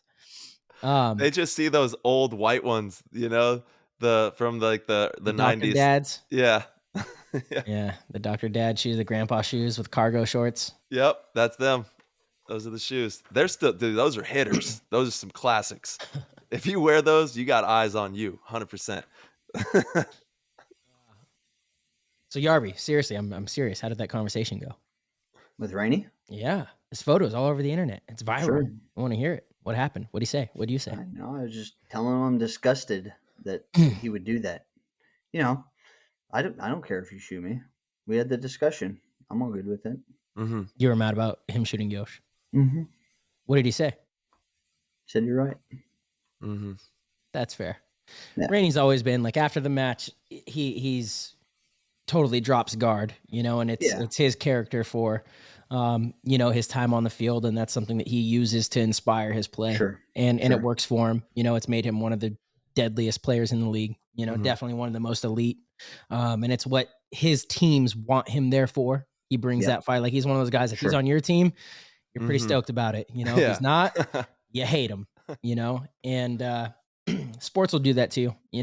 I got a lot of respect for Rainey. He's a baller. He's been playing phenomenal paintball. So we got to have him. We have got to have him on the show. Dude, Rainey, will you come on the show, please, and have some fun? Hang out with the PTG world, babe. Please. I want to hear him say some nasty stuff about me, Yeah. It can only go one way. I don't think he will. Yeah. See, he's a poker player. He's got the long game. Look, he has you thinking all sorts of different things about him. He doesn't feel that way about you. Almost guarantee it. Yeah. I mean, but to be real, I do like Rainey. Mm-hmm. I was disgusted in that moment, but I do like Rainey as an individual. He saved my life in Amsterdam. I Dude, like what? Hold on. Huh? Oh yeah. What happened in Amsterdam? Oh boy. Talk to me. What are you talking about? I was with you the whole time in Amsterdam. No, you were not for this situation. Can we talk about it? Sure. Right. We were running around after we won Amsterdam with the Golden State Kings, and we were, going from club to club. And at this moment, we were kind of separated. It was me, Rainey, and Charlie Givens, and there might have been one other, maybe Johnny, but I don't remember. Was Johnny at the last event, Marcelo? I don't remember either. Maybe it was just I was on so much us. Benadryl, I don't remember shit. Shout out to the. You're right. Shout out to the bees. Dude, shout out to the bee sting to the neck. Oof. What a story, dude. That's a classic. That is a classic photo of Jesus. Out there. You had the biggest neck from that bee sting. I was like, who is that? Who's that player? Remarkable how it didn't look like a bite or a sting. It just truly looked like I had 3 necks. It's crazy. That was crazy. The funniest thing too is that damn bee being in our pit, and I forgot who it was, like wanted to kill it. And I was like, no, don't kill it, because it was pouring rain and muddy everywhere. And then that bee, I go to strap on my pack and I put my jersey under my, chin, and I just feel a sting right in my chin. Drop my pack. There's a bee flying around in my little neck thing I had. This is crazy. No one believed me either. I was like, I just got stung by a bee for sure. And then, 10 minutes later, my neck was huge. Dude, you have to put that up. You have to put that picture up for the PTG world. I'm making. All right, I could do it. Yeah, and shout out to the Kings at World Cup, huh? They had a tournament there. Yeah. Shout out to the Kings. So absolutely. Bring us. Man, they were playing solid. Yeah. Wow. Yeah, they were. So take me to Amsterdam. Sorry. Okay, so we get separated. It's me, Charlie, and Rainey. And I asked Rainey and Charlie if they would like a water. We're boozing it up. We're celebrating the win. Yep. And so we're in transition from one club to the next, and there's a liquor store on the corner there. So I asked the guys, Rainey and Charlie, you guys want a water? So I go inside. I buy 3 water bottles, and as I'm going up to the counter, I'm drunk at this point. It's late at night. This guy has donuts on the counter. Oh yeah. So I was like, yes, I'll take one of those too, please. So he hands me the donut, and I take the donut. I haven't paid for anything, and I take a bite. So I got these 3 water bottles and this half-eaten donut, and I'm munching on it. And this is why our coach calls you Dum Dum. And so I say, okay, how much are you? And the guy looks at me and he says, 35 euros. 35 euros for 3 water bottles and a donut? What's in these donuts, dude? Yeah, and the donut's already halfway down the chamber, so I pull out 35 euros and I hand it to the guy and I said, fuck you. Apparently he didn't like that. Oh man, hot action. Oh yeah, I know. I'm a bad boy. So I'm walking down the street. I'm with Rainey and Charlie. We're just walking down the street, and I get this tap on my shoulder, and I turn around, and it's the dude. Yeah, I never heard this story. you never heard this story? No, Dude. Okay, so the dude, he gets in my face, and he grabs my beard like this, and he's, when we're kind of wrestling, and I'm saying things, and he's saying things, and he takes my beard, and he punches me like this, and then I was gonna bury him. I'm yelling, I'm gonna bury you. I'm gonna bury you, and I'm going after him. And Rainey jumps on my back, and so I got Rainey like a monkey on my back, and I'm going after this guy. I'm gonna bury you. And Rainey's going, it's not worth it. It's not worth it. It's not worth it. It's not worth it. Yeah. And so Charlie and Rainey, they pull me back, and we leave. Dude. And I was heated from that night, but I didn't find this out till months later that's what you did? No, yeah. Homies buddies were behind him with knives. Oh boy. Oh yeah. Rainey saved my life. Yeah, Rain Dog in the clutch, dude. Sheesh. Was the donut good though? Oh, it was great. It was good. It was so good, dude. Dude, how did he already have homies like that? Yeah, Well, they came with him out of the shop. Yeah, for sure. Sheesh. Yeah, it's a different type of culture. They ready with them things. They're like trying to get you, I dude. mean, the Dutch are like usually super nice. No, this guy wasn't Dutch. He was Turkish. Oh, okay. All right. Makes a little more sense. I remember a similar thing happened with me and Bobby Aviles in Barcelona one night. Yeah, we've had some, Sunday nights over there sometimes can be risky. Yeah. Yeah. And shout out. Events are over, booze is flowing. Yeah. So I thought for sure I was being serious when I said there must have been something in the donut. 35 euros. I was thinking like maybe it's a weed donut or they got the mushrooms. A mushroom donut. Yeah. Oh, yeah. I didn't even think of that. Nope, just a good old fashioned or not? donut. Did I he think it was just a good old fashioned donut. So he was just hosing you. Yeah. Well, that's what I'm getting at. Yeah, no, I know, I get it. Yeah. Yeah, That's okay. crazy. Yeah, I guess if it was a special donut, I could see 35 euros. Yeah. But you're not interested in that. You just wanted a classic donut and he tried to work That's you. it. Yeah. That's it. I walked in there like Homer Simpson. Yeah. Where's my donut, baby? Come on. Where's my donut, baby? I was drooling like Homer too. Oh yeah, dude. Who doesn't? I mean, every That's time. amazing. Every time. Yeah, dude. Well, hey. But Rainey saved my life, so I love the guy. I love the guy. And it's all love for paintball, dude. Rain Dog is a magician out there, and he's playing the game. He's trying to win at all costs, and Sure. But it does go back to there is disrespect on that too. It's like it is what it is. It just is what it is, and we play this amazing game. We're so blessed to be able to do it, and we'll continue to shoot the crap out of each other and keep having fun and playing paintball. Yeah, so Ty, what happened with you guys? What went down with you guys out there? How did that build up to where it was?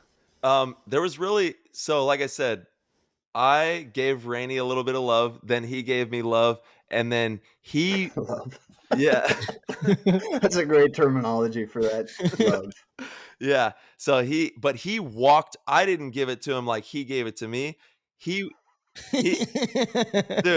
walked me off the field. So then the reason I ran up and I wasn't sure if I was going to spear him or not for a second because I was going to. And then I was just like, it's not worth it. Be a professional. That all flashed in my mind. But half of me definitely wanted to half spear. of you was on the way. Yeah. And I made, as you can see, there's video, that split-second decision at the end where I just cut and went to my pit and just harnessed the energy and kept it moving. But yeah, so he shot me like all up in my neck multiple times walking off. And that's when I turned on the boosters and just went full-fledged, like sprinted straight at him. And like you should have seen the whites of his eyes because I'm looking right in his eyes coming, and I cut right at the last moment. And he wasn't sure either if I was gonna do it, And it was fun. I'm not gonna lie, it was a lot of fun. I'm not gonna lie, dude. I love Rainey. I do too. What a fucking guy, dude. Yeah, Rain Man. He's a legend. He's a character in the game, and yeah, he's unique in the way that he plays paintball. In the way that he. Sure. Again, look, the three of us are talking about him right now and the way he plays, and he's definitely pushed himself into a position that every team has these conversations about Rainey and focusing on Rainey, you know, and that automatically helps his team. Well, that's nothing new though. If you know Rainey, like we know Rainey, like Totally. I've known Rainey since the beginning, almost 20 years now. You know, watching this mongrel out here just wreaking havoc, dude. He is a savage on the field, and he's always been that way. He's a monster out there. It's just, you know, when you get the limelight, it looks like it's this thing that's come out of nowhere. But this dude has been putting in work, clocked in for decades. Do it, you know. And he's someone that you gotta definitely keep an eye on. And like we've talked about, you can't let him have an inch. You know, it's just like that's who he is, and that's how he's gonna play the game, and that's totally fine. We all play it differently, and they're all valid. They all hold water. And you know, on Sunday, obviously, they didn't get the win.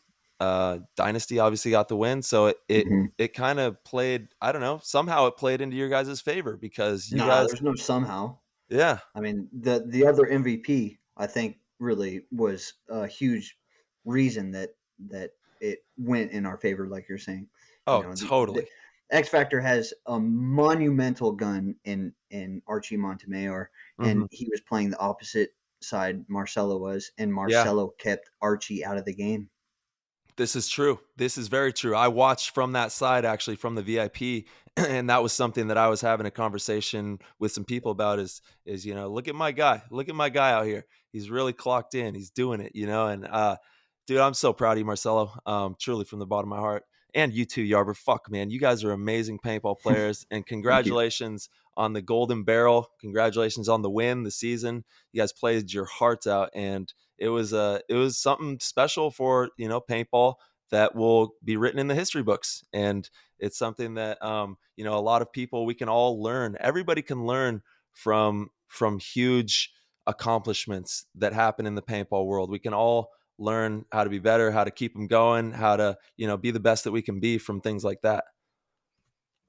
Thank you, Ty. Seriously, I appreciate that. It means a lot. I did not know you were watching in the VIP over there. Damn. I was right there, dude. I was right there. Front row action right there. God damn. That's my business partner. That's my dude. Shit, dude. A little like, hey, play the game, Marcelo would have been nice. Nah.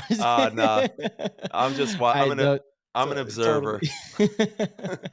I was definitely, you know, you're one of my best friends in the whole world. So if you're playing when you play against me, of course I want you to, you know, take a L. But what do we got, Blake? I don't know. Can you see that? No, not quite. Blake's trying to show us something to the YouTubers. I just picked up my phone to look at my phone, and it's Skinny Kevin sent me a text message, and it says Blake sucks. That's it. Blake sucks. ... See, I'm still trying to figure it out. I'm doing it all wrong still. Skinny Kevin is that's where you want to be. He's quickly climbing the ranks in my mind as like just the best coach. He's climbing that ladder to me. And absolutely. His process is strange. It's different than anything I've ever really agreed with or thought would work. It's special. It's personalized. It's not cookie cutter. It's individualized for each player on the team. Like, he has this whole rapport with you that I'm completely unaware of. And he has the same thing with me. And I know he has the same thing with Mikey, you know, and like, I've defined him as a player's coach, right? But that term gets thrown around a lot, you know, like, hey, that's a player's coach. It's someone that all the players, you know, want to. Shane Pistana was a player's coach, you know. But Kevin really seems like more than any other coach that I've had the pleasure to work with. And don't get me wrong, I mean, I had a great relationship with Shane. I had a good relationship personally with Mike Hinman. You know, I understand a lot. There's, you know, Mike is a much more harsh coach and doesn't really care about your feelings too much, but I had a good relationship with him. But Skinny Kevin is like, he like really breaks the wall down of, you know, being your coach and wants to be your friend and tries to like create real connections with you. And I think that matters. It goes a long way because I personally have seen it. I've seen it help Mikey. You know, he invites Mikey out and makes Mikey feel just as much part of the team as anybody else. And look how Mikey's playing. You know, he gives Mikey the same time of day that he gives you or me or Ryan, if not more. You know, I think he likes to hang out with Mikey more than he likes to hang out with any of us. You know, but it's really special how he has cultivated this dynamic on the team. It really is, because little things like ending practice early, when he's seen enough, he's like, you know what, I'm good. Our guys this is a perfect exit for us right now. We feel good. We've learned, this is time. Whereas before I'd be like, no, what are we doing? We need to keep beating our heads into the wall and go for 2 more injuries. Right. You know, like yeah. It's he's done some.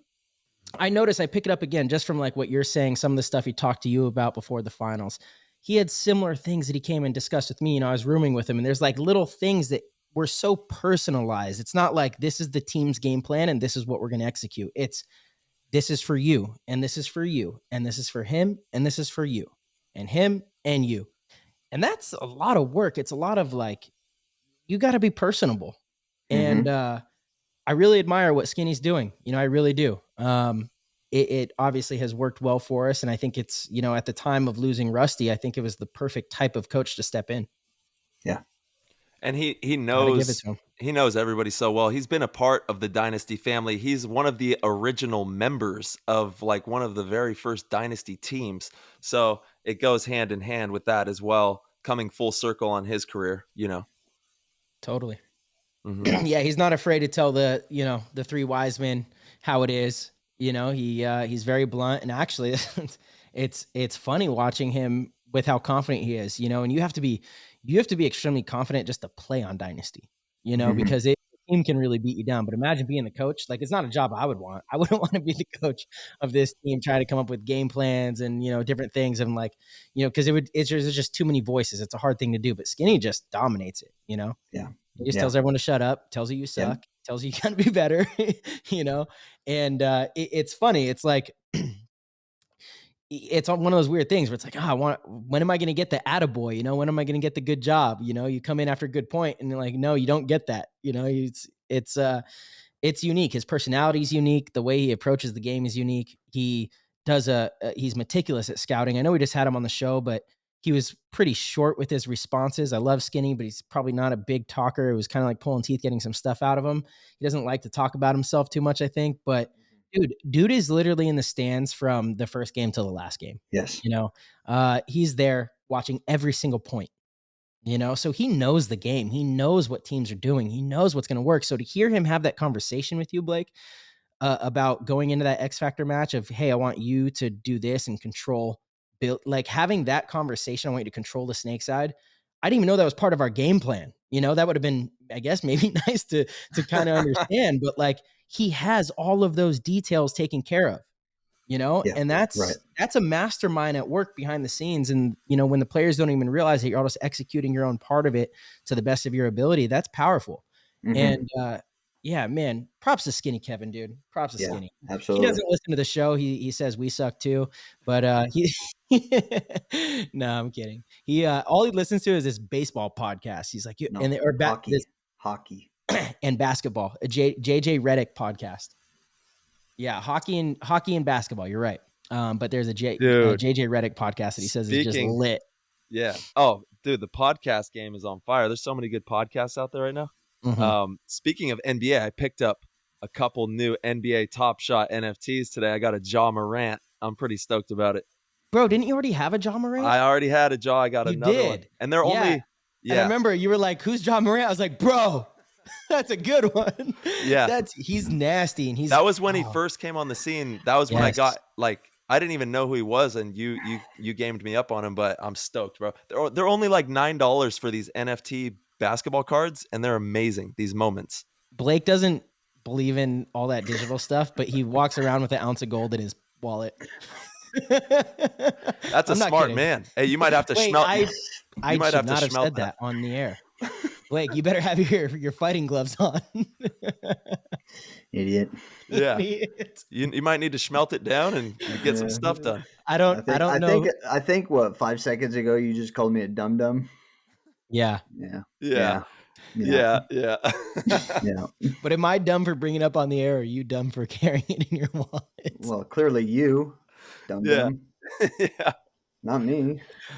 Well, looks like that. Hey, Looks like you're gonna have to be moving that gold somewhere else, buddy. you are a I'll move it over reflection to the of other pocket. How about that?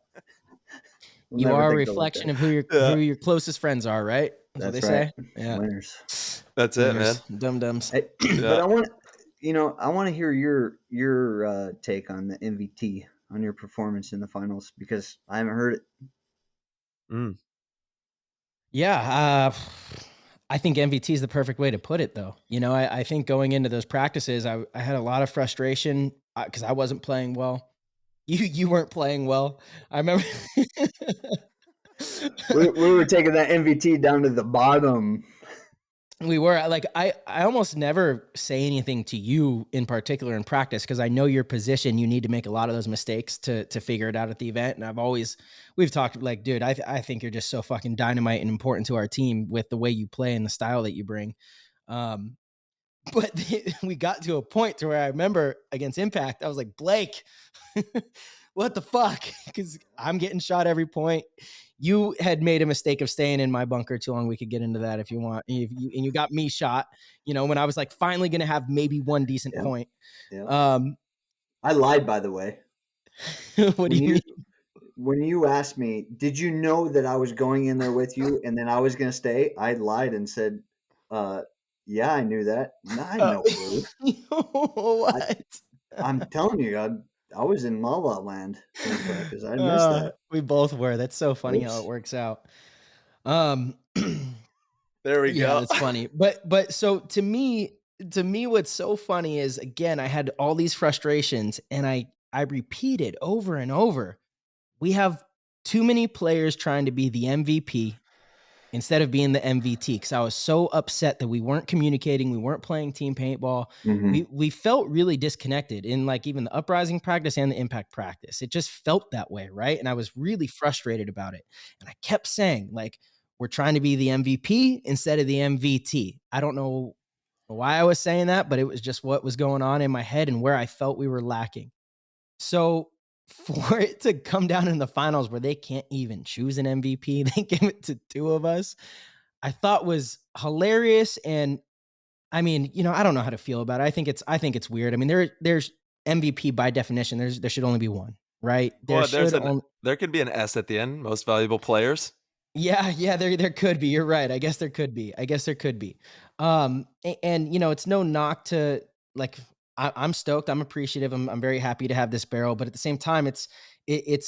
I think if it happened to another team, I'd be like, that's weird. Why would they do that? But since it happened to us and how our team did come together and how I really feel, it wasn't just you and I in that conversation too. I really believe with the moments Mikey had, he could have been in that conversation. With the moments Ryan had in the finals, he could have been in that conversation. So it just, like, as soon as they gave it to us when we were standing there in front of Lauren Kelly afterwards, all I could do was just laugh because it was like, dude, we like willed this, bro. MVT. They can't even choose now. They don't know who's the best player on the team right now in this moment. We all stepped up. We all contributed. And to me, that means more than anything else in the game, right? Is when the whole team can contribute. This is a team sport. That is how you win. And that's Dynasty paintball. Dynasty has always been like that. It's been such a brotherhood that everyone contributes and you have faith in all the players and everyone steps up.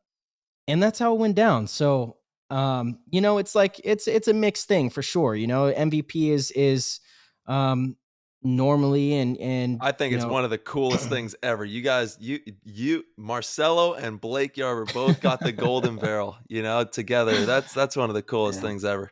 And it's special. Exactly. It's special. So, like, again, like having that whole, I really wanted us to be the most valuable team. You got it. How else do you prove that other than, like, you have more than one MVP?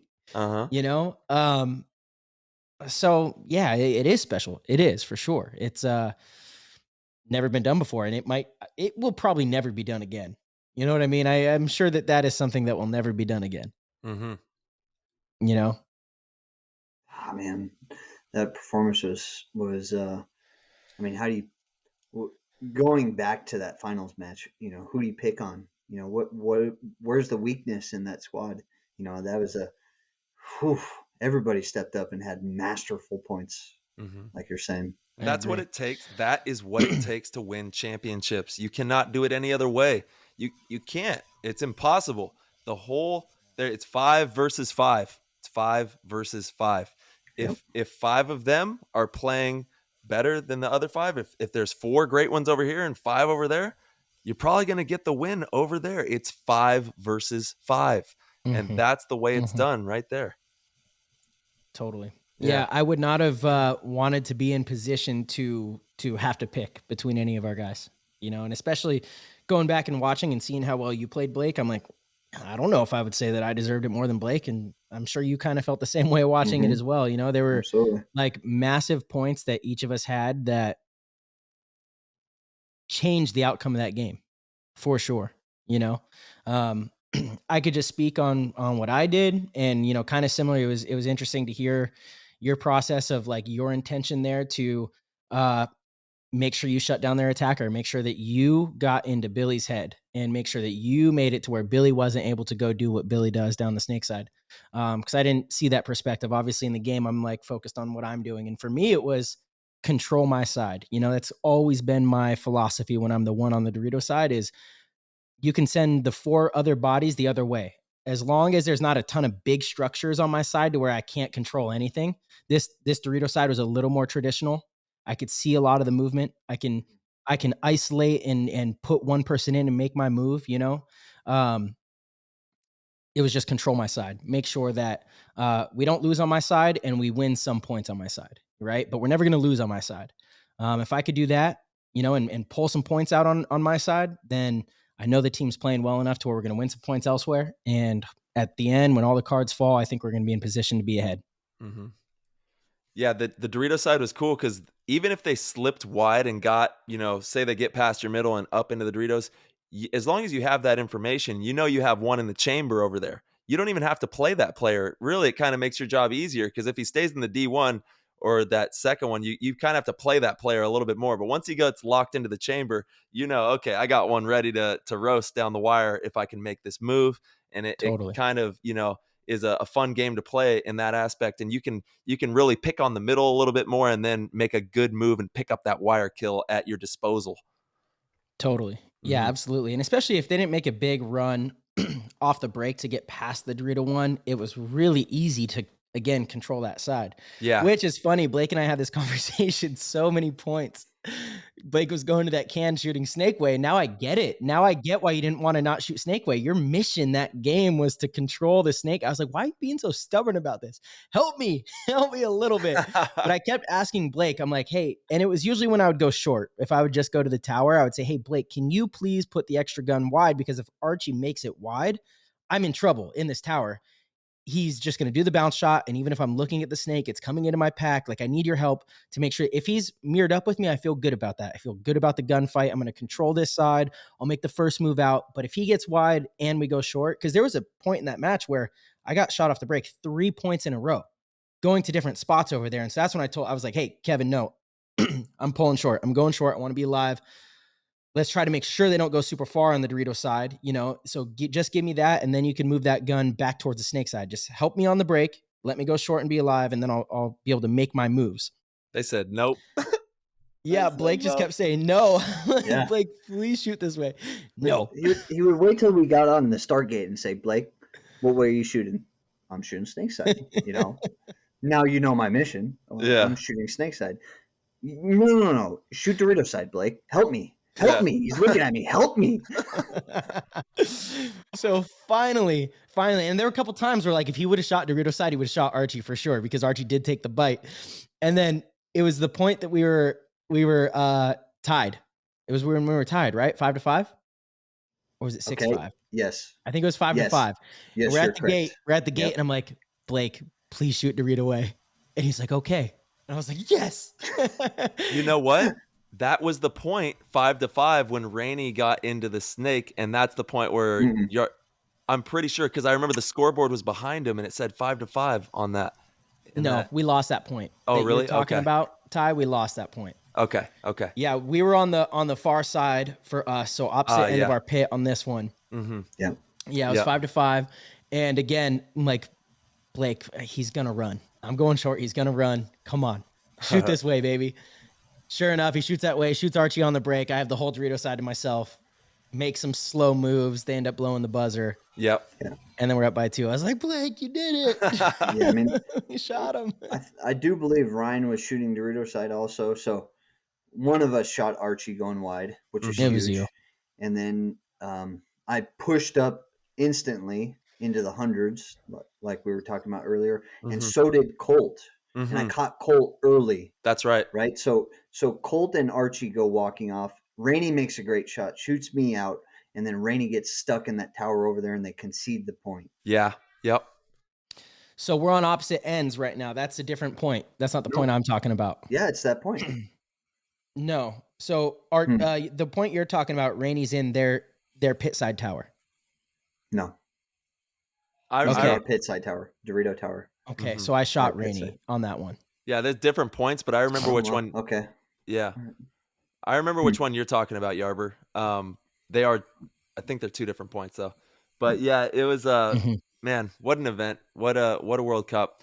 And we cannot wait to get back into 2022 paintball. I know you guys are probably already itching to get back out to the paintball field like I am and start playing some ball. Absolutely. Yeah.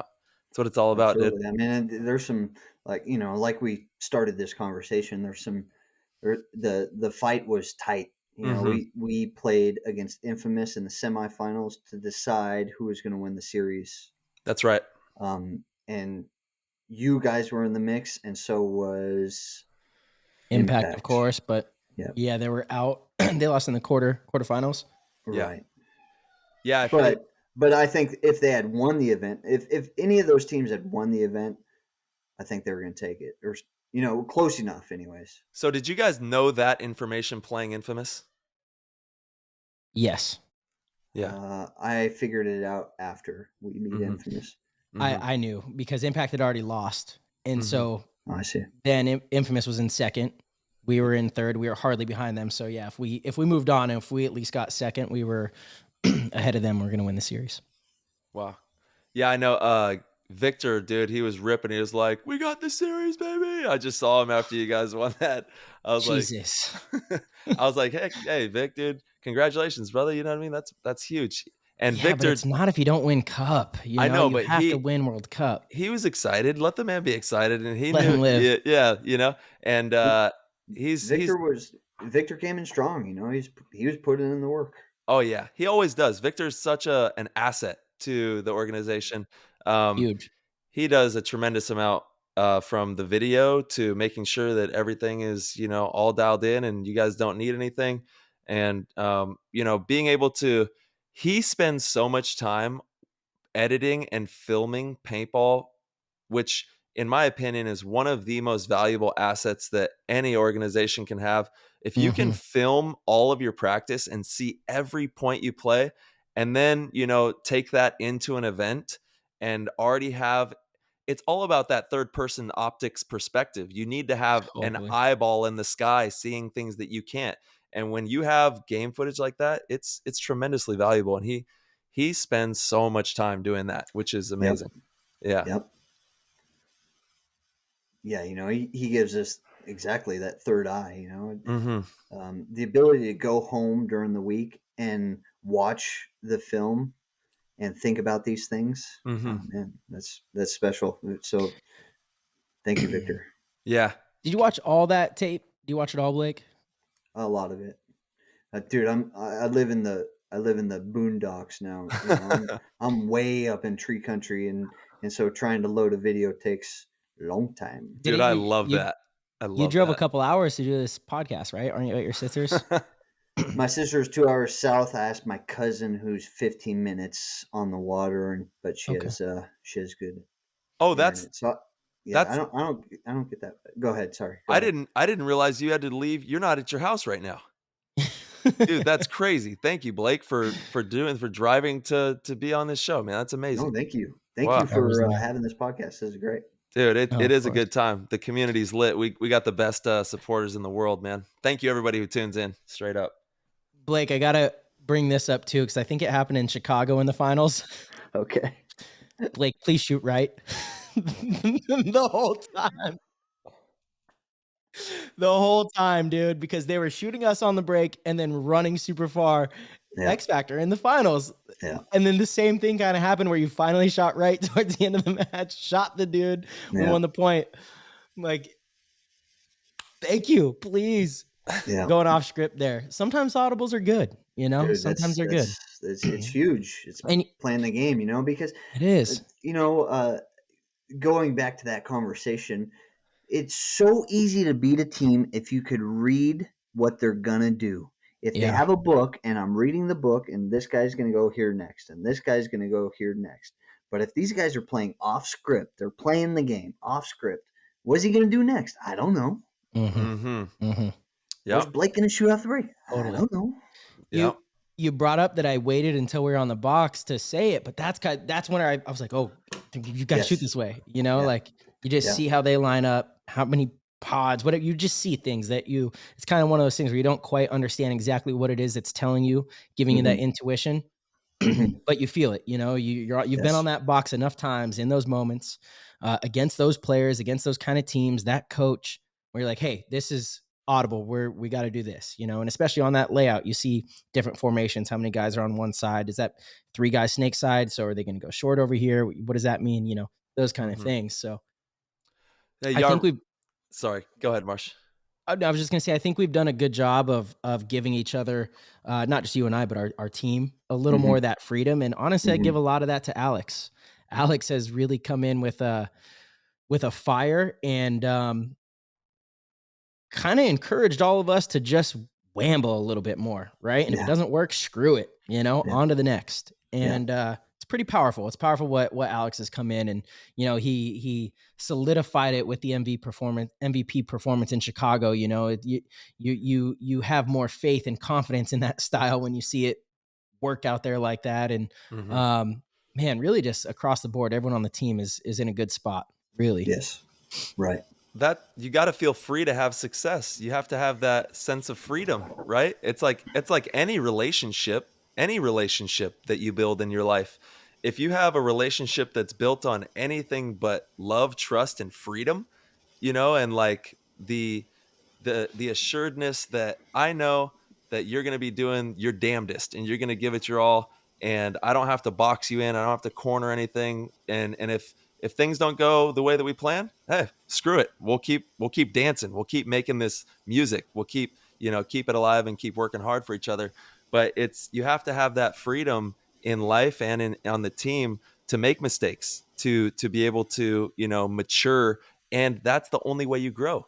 Success, strength, all of the great accolades are manifested through struggle, through failure, through, you know, those off moments. Like you guys say, you guys sucked the whole way leading to the cup. You win the fucking biggest tournament of the year. You know what I mean? So it's like, what does it all mean? You know what I'm saying? That's kind of how it goes. That's the magic and the mystery of it all right there is like I said, the great is as not. It's like it's all this theatrical orchestra that's going on. And when you get the right players playing at the right frequency and doing it together, you're going to make some good music. You're going to have some good times. Yarber, I got to know, where are you at these days? Where do you live? You say you're in the boondocks. What do we got? That's right. I mean, I live now in Standish, Michigan, which is 2 hours north of Detroit. Yep. Standish. Yep. Shout out to Standish. What's it like out there? What's the population of Standish? Oh, boy. I don't know the population. 1,000?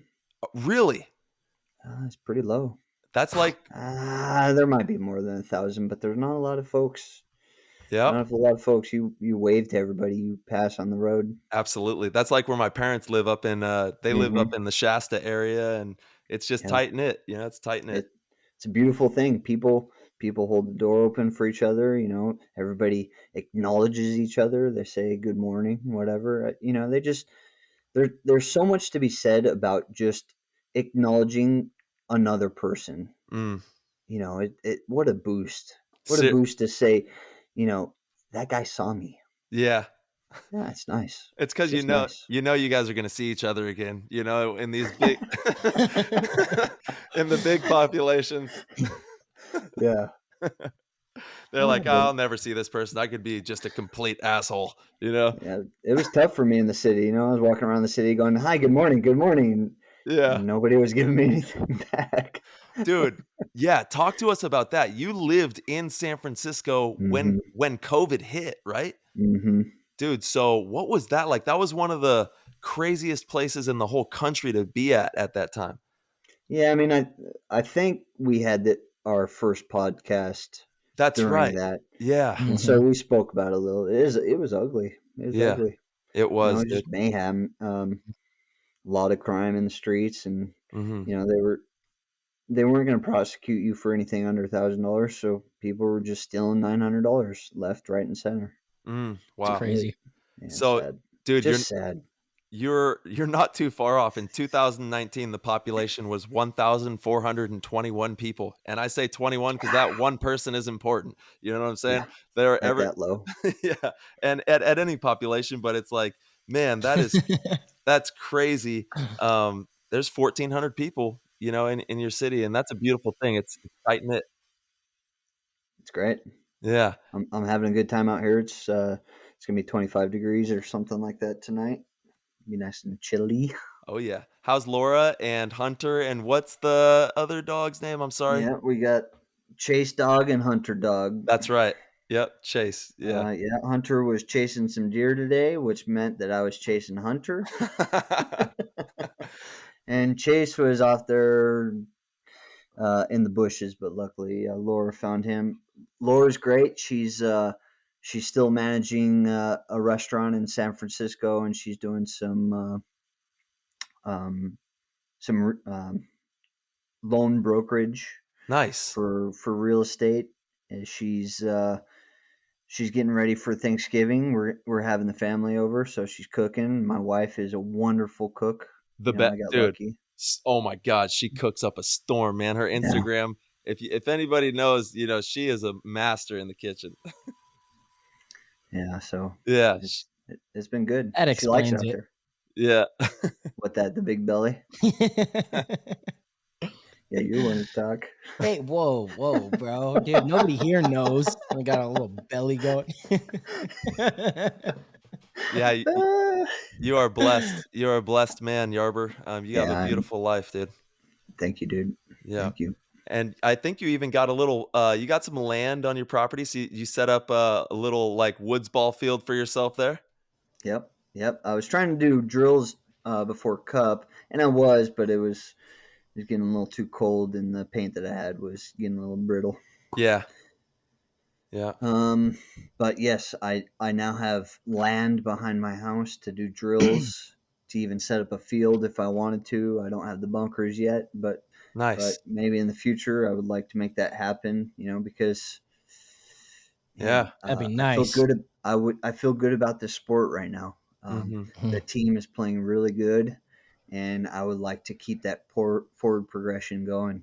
So if I can be in my backyard doing drills, Marcelo coming out to Michigan to make that 1,432 with Marcelo. There you go. Yeah. But it'd be nice. Yeah, we can do drills all day long. 1,432 and a half with my belly, I guess, Blake. Sorry for anybody that's listening. Marcelo is thin and trim. Just dominator. T, dude. We don't have to lie to the people, dude. It's okay. It's all right. I have fun. It's You're like business in the front, party in the belly.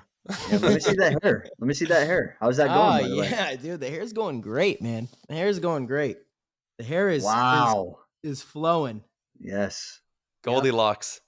I mean, I might not cut it, dude. That was a strong gamble coming into Cup, but I loved it. I loved it. I wish you had told me though, because I would have loved to bleach my beard. Ooh. Burn your face what's off. funny is I told Marcelo at the event, because you pulled up to the event with the hair. Yeah. And I told you that I would have loved to bleach my beard. And I even tried to that first day that we got there. Imagine if I did with the result that we got. I know. That'd be crazy. That would have been crazy because you were going to do it. Yeah, I was going to do you were it. in. Laura kind of said like, it might be hard and it might burn your face. I was against the beard bleach too. I feel like that would burn your face a little bit, but maybe not. I'm sure, dude, it would have gone catastrophic for sure. Can you imagine that? Yarber would have showed up with a shaved, bald face, dude. Oh God, baby face. Yeah. No, I think obviously show those beautiful grays off. We see him get on YouTube, see these grays. He earned every one of those. Yep. You know what I'm saying? Those are my life mistakes. You know what else is you got a lot of them. You got a lot of them. It's how he plays the game. Yeah, that's the game. That's right. What kind of diss were you going to toss my way before I I was just going to say that I called you fat, and so that one's going to show up here real quick. Yeah. It's on the way, baby.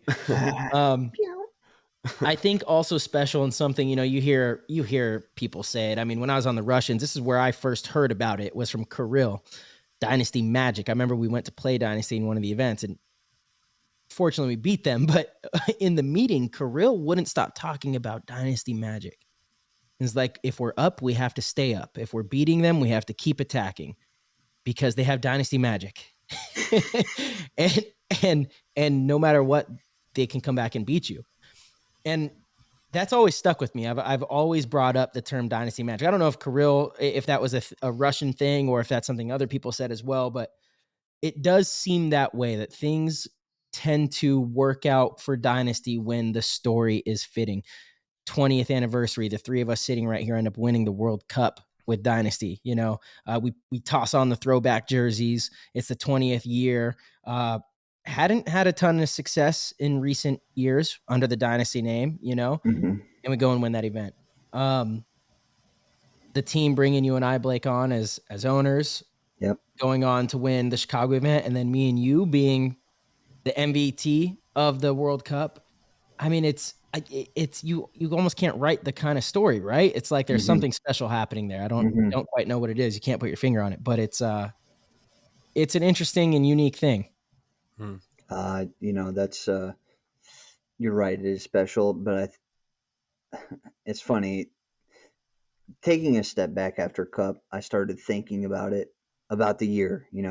Dynasty brings me and you into the owners group. We won Chicago. We won World Cup, back-to-back World Cups, back-to-back events. But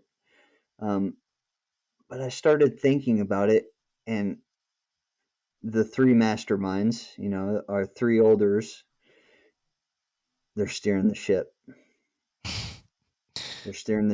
Those fuckers are definitely steering the ship. Yeah, they know exactly what they're doing, and they're doing it really well. Clearly. And nobody's perfect. There's been mistakes. Of course. But yeah. No, I agree. You watch everything they're doing right now with Field One, Alex with Hormesis. They do know what they're doing. I agree, man. And it shows. Yeah, dude, it's a special time to be part of the Dynasty camp. Blake, you want to talk a little bit about the Dynasty Champions Club? I know we're completely sold out of that, but I think it'd be cool for the listeners to kind of be up to date on what's going on there. Yep. So at World Cup, we announced that we're starting the Dynasty Champions Club, and we're doing. You go into a monthly raffle for big things like giving away a Field One Force. Well, it's a customized one, right? So you get to customize your own player edition, much like the Dynasty players on the team have. So your own signature series Field One Force, pretty sick. You're right. And before we move on too much further here, y'all talking all this stuff about it's a great time to be a part of Dynasty. What the hell? Why in the hell? You know what I'm saying? Like, bruh, where was that Dynasty Magic at when It was there. We just won the World Cup, Ty. It was there. We had one rough event, baby. It wasn't one rough event. It was I don't know how to explain. I don't know how to put my finger on what was going on, but it didn't feel good. We were falling apart. You're right. Yeah. We were falling apart. We had some screws loose and knees and backs, and we were falling apart. And it wasn't so much that either. It had nothing to do with physicality. it was something deeper. I don't even know how to put my finger on it, but there hey, was doubt. I agree with Ty. There was some doubt. There was, but you know,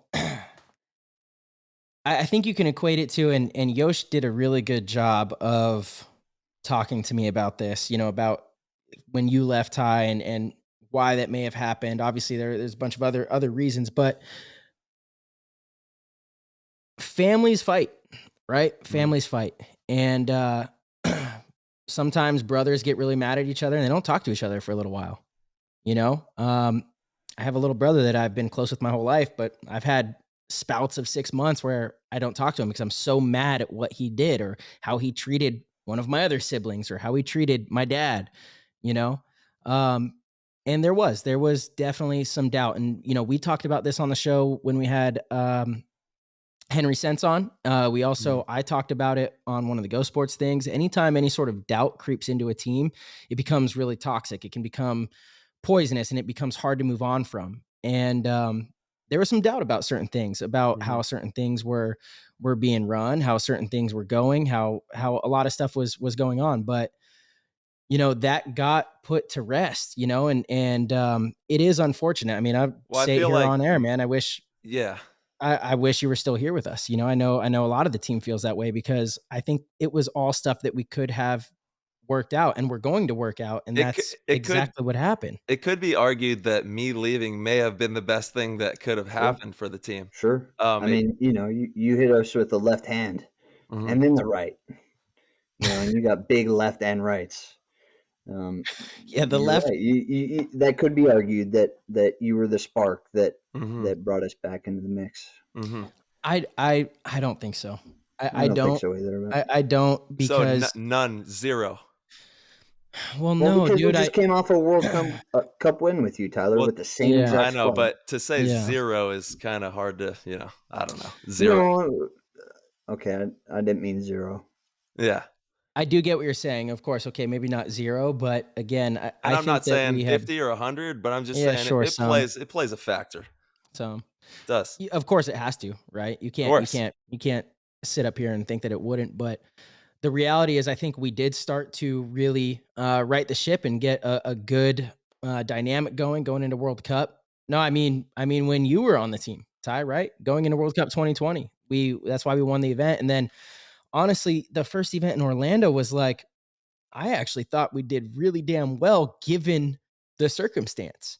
We had a bad first day. Ryan was hurt. No Ryan. We had a new coach that came in the weekend before. He wasn't even there for both weekends, right? We found out Rusty wasn't going to be our coach like 2 weeks before the event. That's kind of crazy. You know, our whole dynamic had just changed. We brought in Grayson, who created friction because he was kind of in your position sometimes. And it was like awkward and weird. And, you know, I honestly liked having Grayson on the team. I tried to take him under my wing and help that dude as much as I could. He just posted a picture of dunking on you, Blake. Oh yeah, I did. I saw that. Yeah. And honestly, paintball is perfect the way it is right now in this very moment. Like, I'm so happy with the way that paintball is. I'm so blessed to be a part of the Heat organization, and I love Dynasty. I'll always love Dynasty. You guys are a major piece of my lineage as a person, as a player, and are truly some of the best friends that I've ever made in my entire life. And that goes from top to bottom, that whole team. And that'll never change. But I think that paintball is fucking exciting right now. And I think it's fun. And I think that everyone is playing, like I said earlier, just super inspired, top level ball, which is what you want out of a sport, right? It's what you need. Yeah. Yeah. You know, and going back to the topic, Tyler, you know, we haven't talked a whole lot after I know you left the team. You're mad at me. You're really mad at me. I was hurt. I know. I was hurt more than I was mad. I was hurt. Well, you know, we went through the trenches. We went crawling. We did. I was hurt too, buddy. I was definitely hurt. I get it. Absolutely. But that's why we are the friends that we are, because we can have these conversations, you know. Can I add to your point, Ty? No, you are right. There was a spark because, again, like some of that conversation that Yosh had was, hey, clearly one of our brothers has done something to, you know, make another one of our brothers, whoever it may be, feel uneasy. So we need to fix that. We need to figure out how we can come back together and move forward in a direction unified, right? And I think I realized, because I've been on quite a few different teams as well. Ty, I know you have too. Blake, you've been on one pro team pretty much your whole career. You came straight from pumping in the woods to a pro team. But me, like, I've played for quite a few different groups, right? If you spend enough time with a team, there's going to be friction. It's just part of it. It's just how it goes. Like, I have best friends that if I spend enough time with them, the little things they do piss me off. They bother me. They annoy me. I'm just like, little things make me, want to punch them in the face. I'm like, why are you doing that? Why are you drinking that glass with your left hand and your two fingers through the top thing? That makes no sense. Why are you doing that? Like, it starts to happen, and things can definitely build up and seep in. And then, you pair that with, obviously getting an amazing offer and something to help make your situation a lot better for your family, for your kids, and with a top-notch organization. He is an elite organization. They are a true professional organization in paintball, right? So, you pair all of that kind of going on at the same time, it makes sense. And so I guess you are right, even having that conversation, like, hey, let's make sure that we are all back on the same page. Let's make sure everything here is taken care of, and that everything here is good for the future of the team and the organization. I guess when I push back on it, it's because I don't think that wouldn't have happened had you not left. Right. But yes, I do believe that, of course, it's going to spark something. Kicked it into ultra drive. Yeah. If any team loses Tyler Harmon and they don't do something differently because of that, they are stupid. Period. Right. Absolutely. That, if any team loses a player like you and they don't, even if it's, through no fault of their own, just a better deal, a better offer. Okay, well, guess what? We need to start doing things to create better opportunities for our players. And that's exactly what Dynasty Champions Club is set to do, right? Is things of that nature. If that's an issue, and Dynasty's known for a long time, it's hard to keep players because the team doesn't pay that much, right? Like, how are you going to turn down an opportunity to take care of? You've sacrificed your entire life. Your wife has made sacrifices so that you can go and be a professional paintball player. Your kids make sacrifices, and you have to struggle financially. That should never be the case, right? So how can the team set itself up to create better situations for the players? And so that's, in my opinion, what's really cool about Champions Club is it's a way for the team to connect with our fans, create these exclusive experiences. Like Blake pointed to, one of them is a chance to create your own signature series, Field One Force, which I think that's super badass. Damn, that's crazy. Another one is fly you out to a Dynasty practice for a weekend. You will be a Dynasty player for the weekend, full head to toe gear, jersey, pants, all the equipment. Hang out with us, stay with us, practice with us. Another one is a Dynasty player comes to your field that does a private clinic for you and however many friends you want. And then the fourth one, which is the coolest one, is you get to fly to World Cup 2022 with us, stay with the team, stay with the group. If we're at a house or hotels, be there at the field with us. Pretty sweet, pretty special. On top of that, there's monthly stuff that's being sent to all the members that is of the $100 value. So it's $100 a month to be part of the Champions Club. Capped, extremely exclusive, only a couple hundred members, and it had already sold out. So the only way you can get in now is if you're on the $10 a month paintball club list, right? And there's giveaways and things like that too, just for that. But to be part of the Champions Club is incredibly exclusive, and really the team's going above and beyond to like bring value to the fans, which is cool. And with that, we can do cool things to be able to help, pay some of the players and make it so Dynasty can go to more events and, compete, have better quality practices, things like that, that'll help the organization compete at a higher level, right? Which is, at the end of the day, what we all want. Dynasty back in the day used to be like, they were the professional organization. In the 7-man days, they were ripping it, dude. They had sports agents. They had like massage, they were fitness guys. They had the whole deal.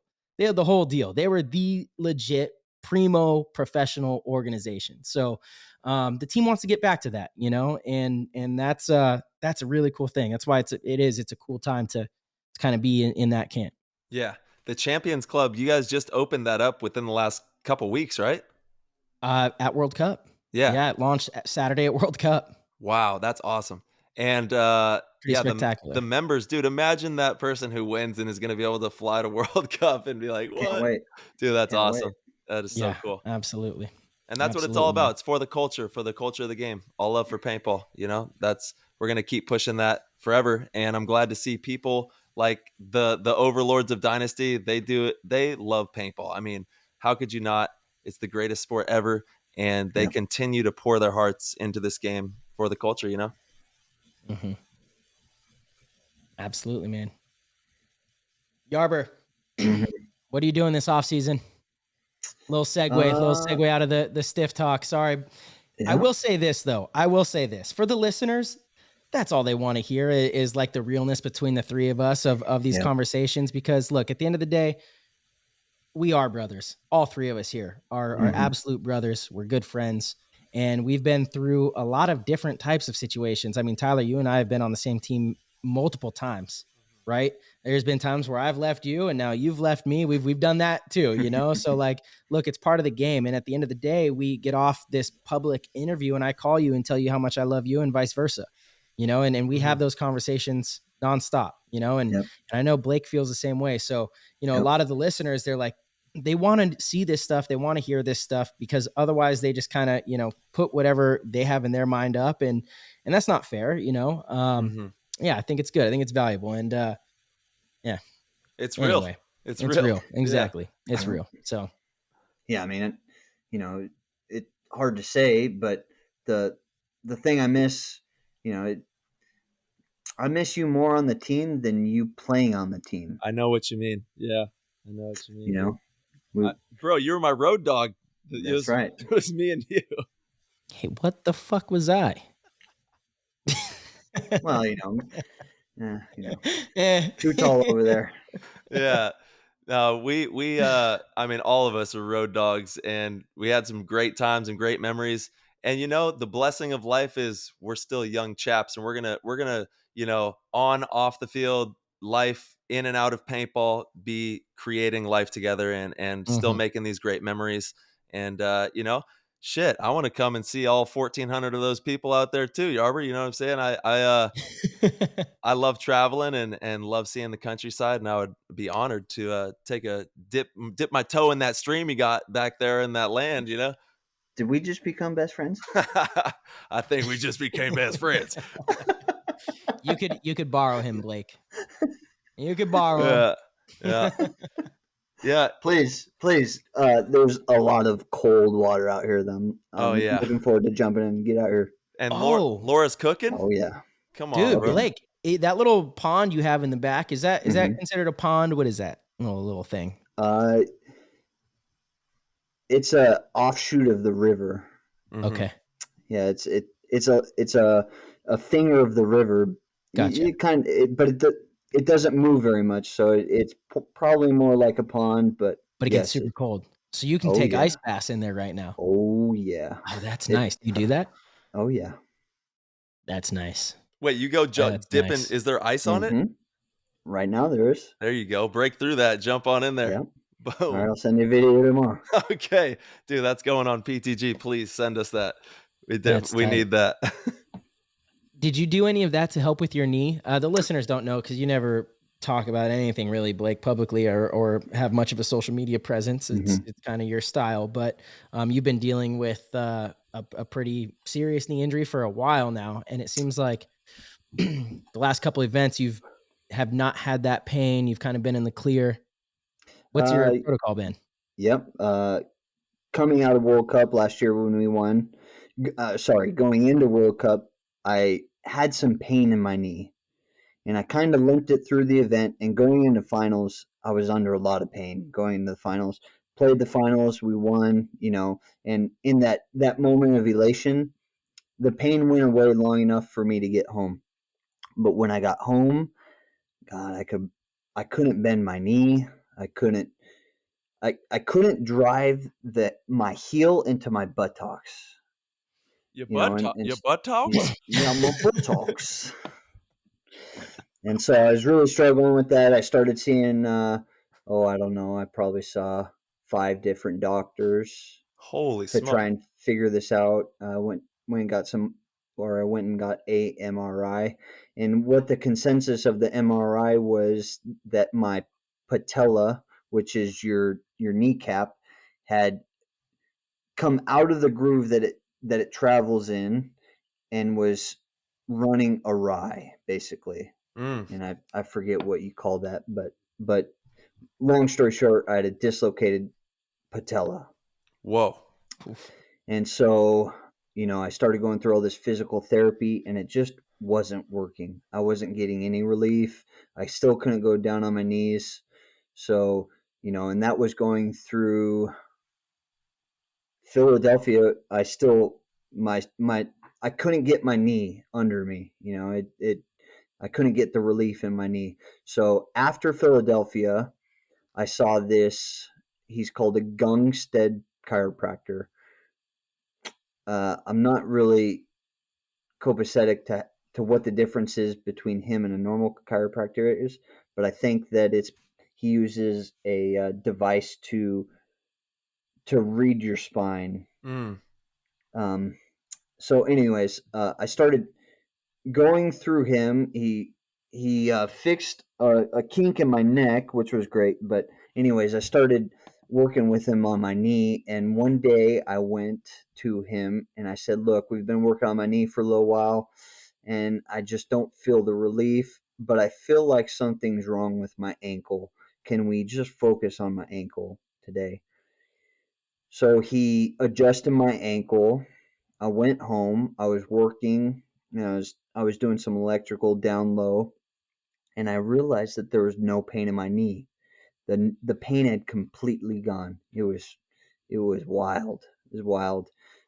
It didn't completely solve the issue. I still have to go get it readjusted. So it's not completely healed, but obviously I'm, at 75% where I was at 25. Jeez, dude. At the beginning of the year. I'm probably more. I'm probably more like 85%.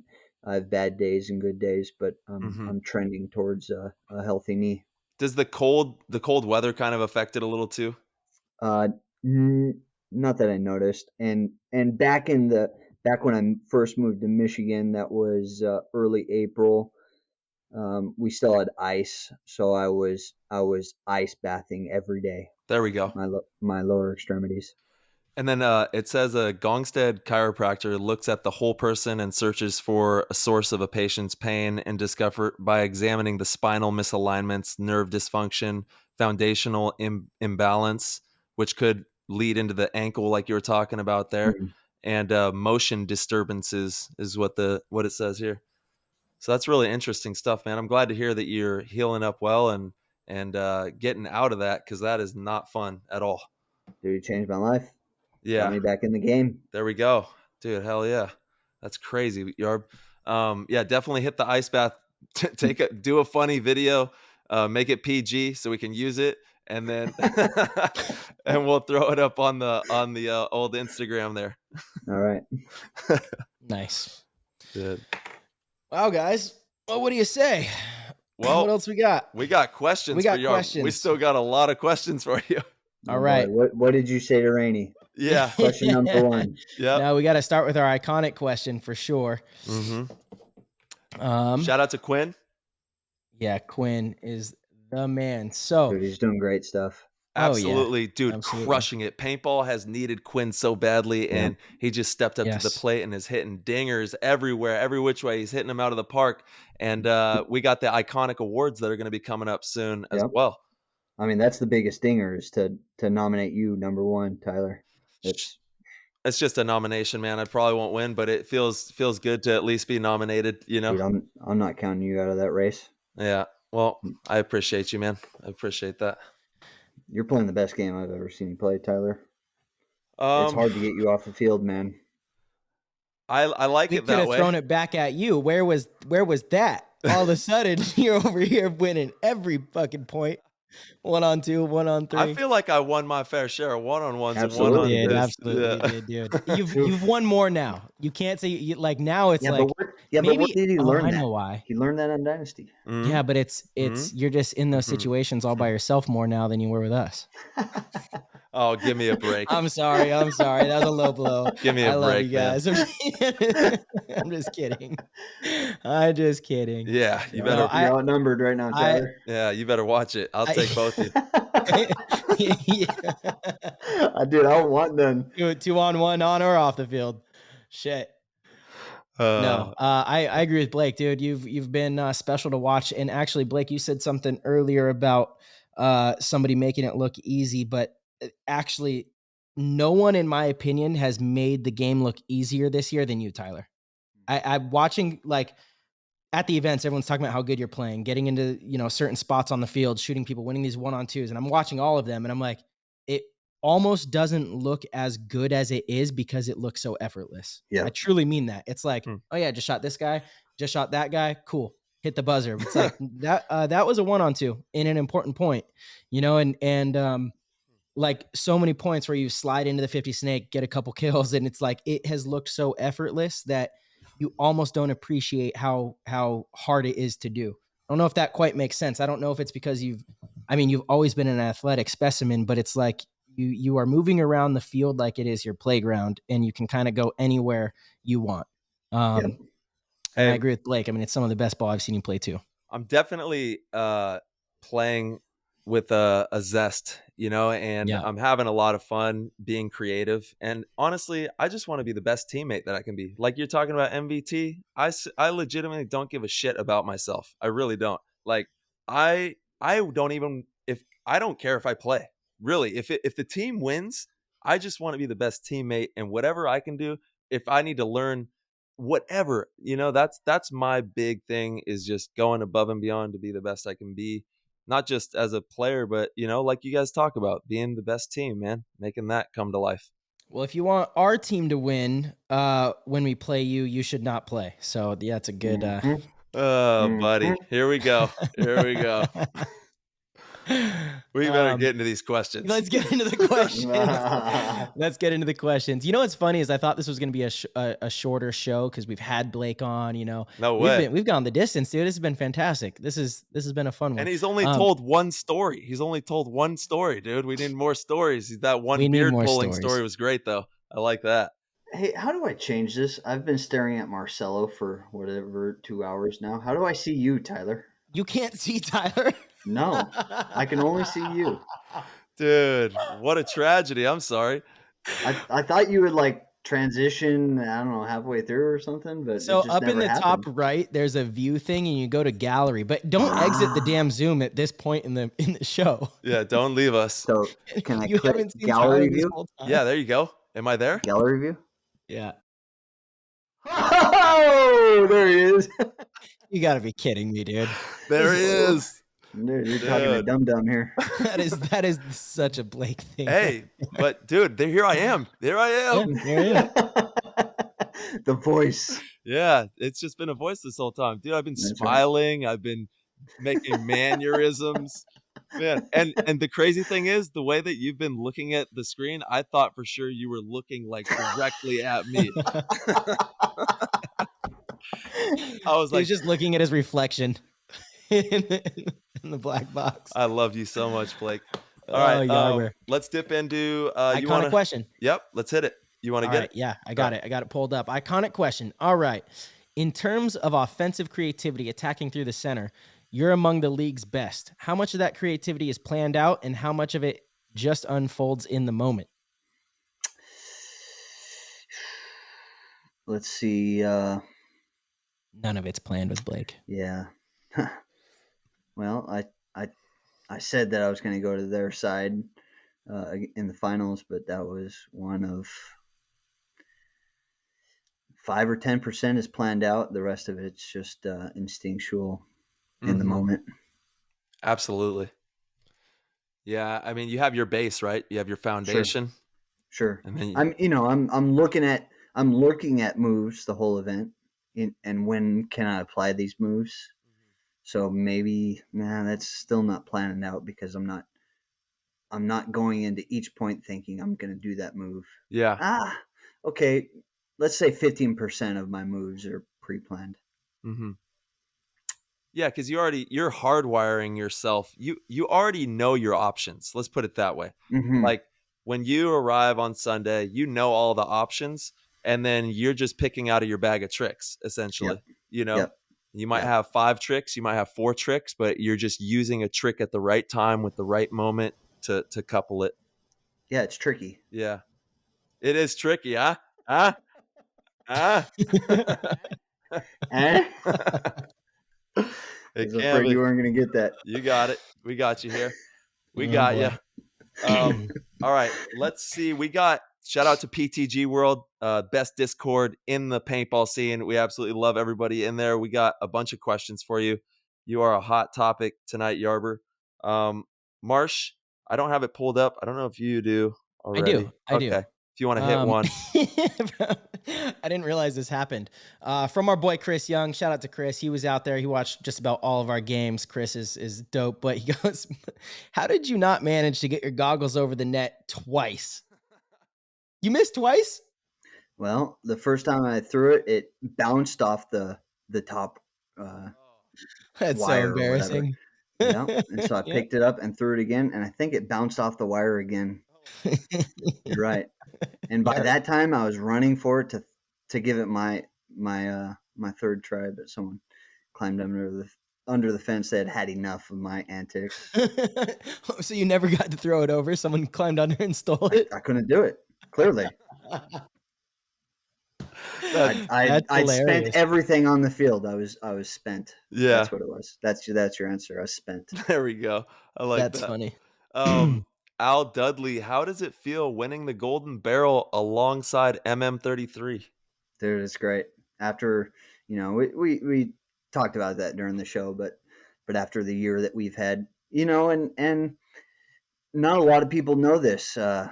Me and Marcelo butted heads when Marcelo first came to the team. I always liked Marcelo, but we butted heads on a lot of things. In the beginning, I was all offense, and Marcelo was oftentimes stuck in the back. And it was frustrating to me, and it was frustrating to him because a lot of times I was all offense into the dead box, especially in the beginning, So, there was a lot of pushing and shoving, but Marcelo being the consummate professional, we had a lot of chats, and me and March were talking after the event, and when we were playing with the Expendables in Europe, right, March? That's when this was. We were playing an event in France. France, yeah, it was the final one. Yeah. I was getting a lot of really big points. By big, I mean I was shooting a lot of bodies in a point, or I was getting shot off the break, or getting shot way too early. And Marcelo's big takeaway was, look, you're super valuable. Obviously, you can see the game clearly because you're running down the field and getting all these kills, but your one big takeaway is survivability, and that stuck with me big time. And I've really been trying to apply that to my game. Well, so to win the MVP with Marcelo, who in my mind cultivated a lot of where I am today, was special. Absolutely.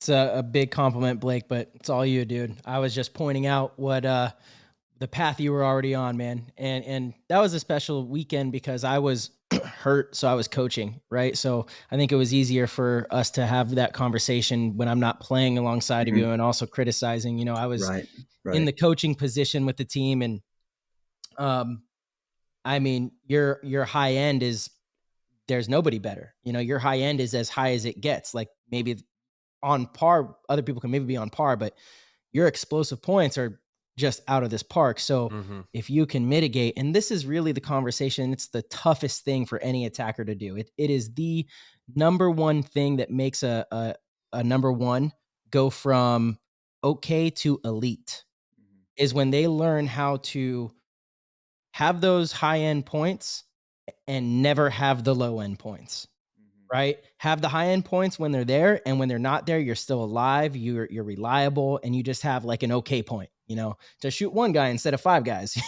Yeah. And I mean, dude, you have dialed that in. It has been so special to watch you do that this year. Yeah, man, I'm excited because it's for the future of the team, it's huge to have you in that role. And it's you've been there a lot longer than I think much of the league notices. And I don't know why that is, but I see it. Anytime you're on the field with me, I feel pretty damn good.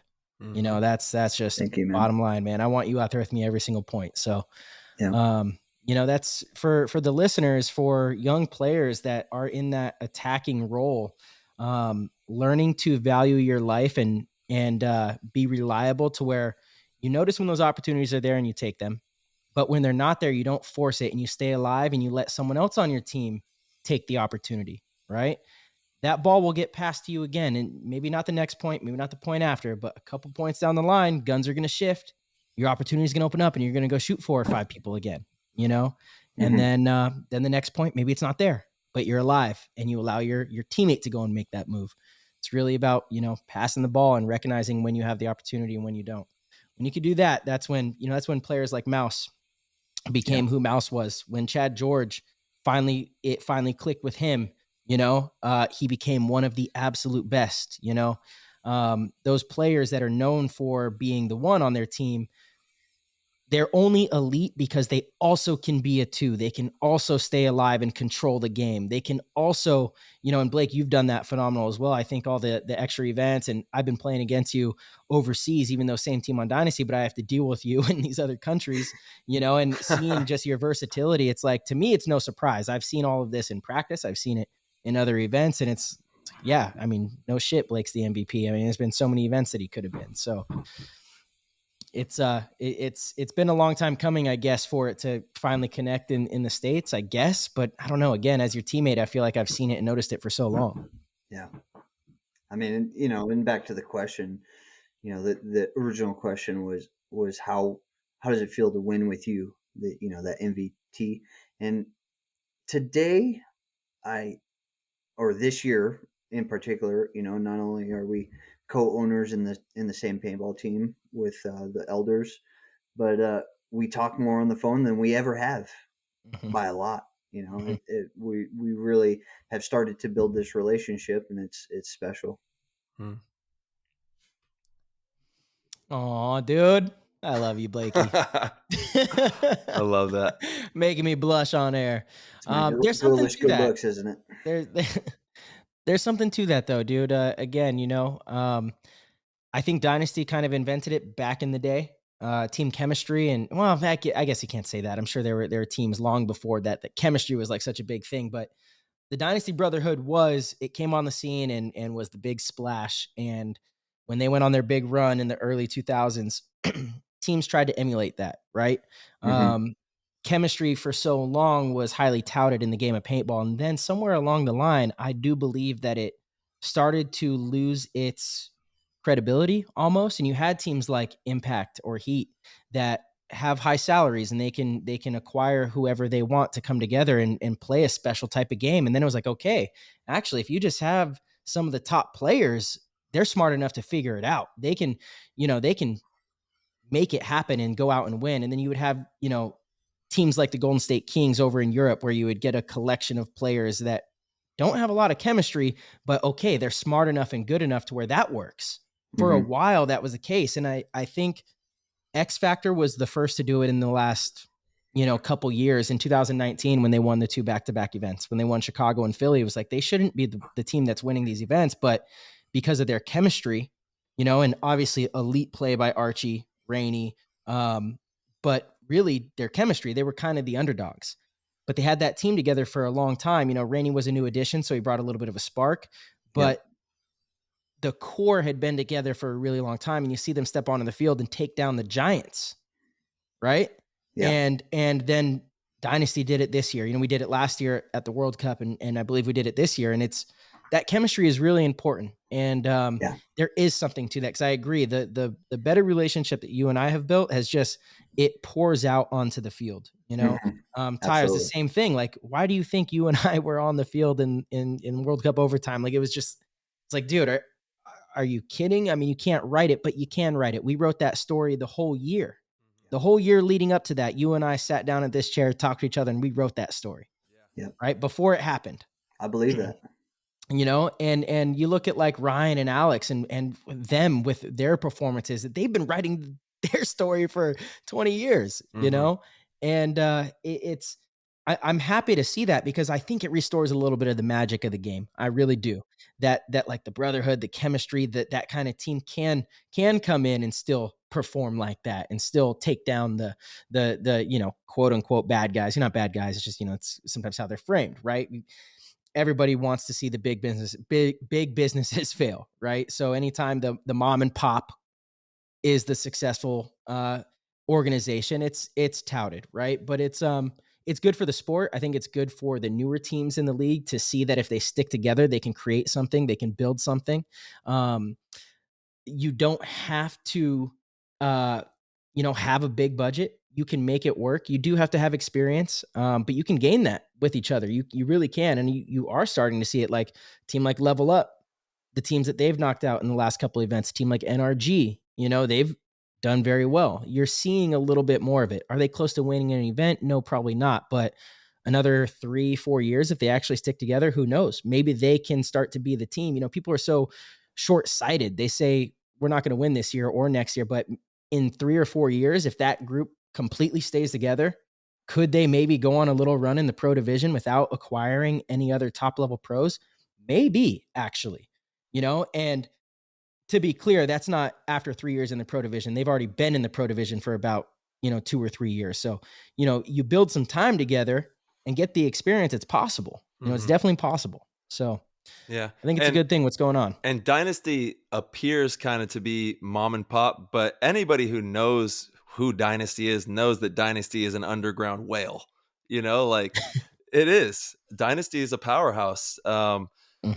It's, you know, it took a long time to get to this moment where they're at, but they're definitely not just some, you know, throw together thing. No, of course not. Yeah. It's a serious business. Absolutely. Of course. Yeah, but I think it all revolves around the team's relationship with each other, and that's where the success comes from. Totally. Absolutely. You know? And I think that the Golden State Kings, you know, we had a special bond together, you know, and we took 2 seconds out there, and then we finally won that last event. But that was a very special team. You know, we really clicked. That's a special thing. Yeah, I know. I'm praying for the world, man. I hope we can get back to some type of normalcy with paintball, be able to travel again, and get to these European events. I'm bummed that you can't have like a road dog with you when you go to Europe anymore. You know, it's just one pro, which hopefully I would like to see that change. At least get 2. You know, let's have 2 pros on each team.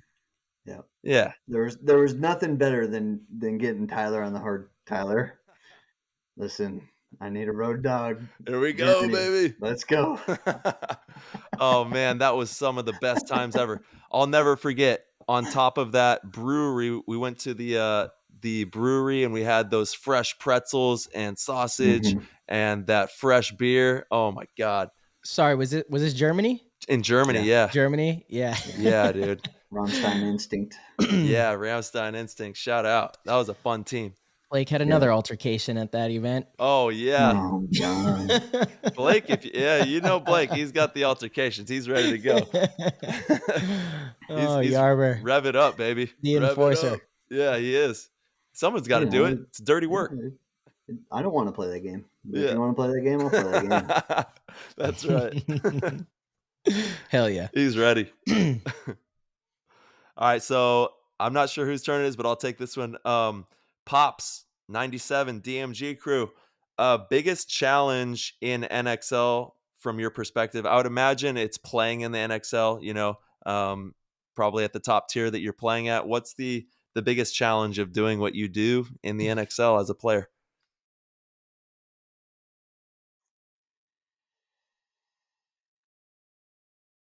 Biggest challenge as a player. It's kind of a hard one. The question says biggest challenge in NXL from your perspective. So I don't know. It's kind of ambiguous a little. Yeah. I think that the biggest challenge is to read the field correctly and play your position how it should be played. Mm. You go through these practices and you think that the field's going to play one way, and then you play the next weekend, and then the field completely changes. And then you get to the event, and you just don't know how the field's going to play sometimes. Mm-hmm. So I would say the biggest challenge is to figure out how the field's going to play first. Yeah. Because once you figure that out, and if you have more game time at playing the field correctly, chances are it's going to go in your favor. Mm. Love that. Yeah, absolutely. All right, I got a question from the Dorfster 420. Shout out.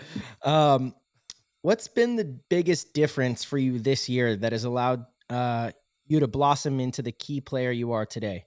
You've always played well, but what has caused this sudden turn up in your gameplay?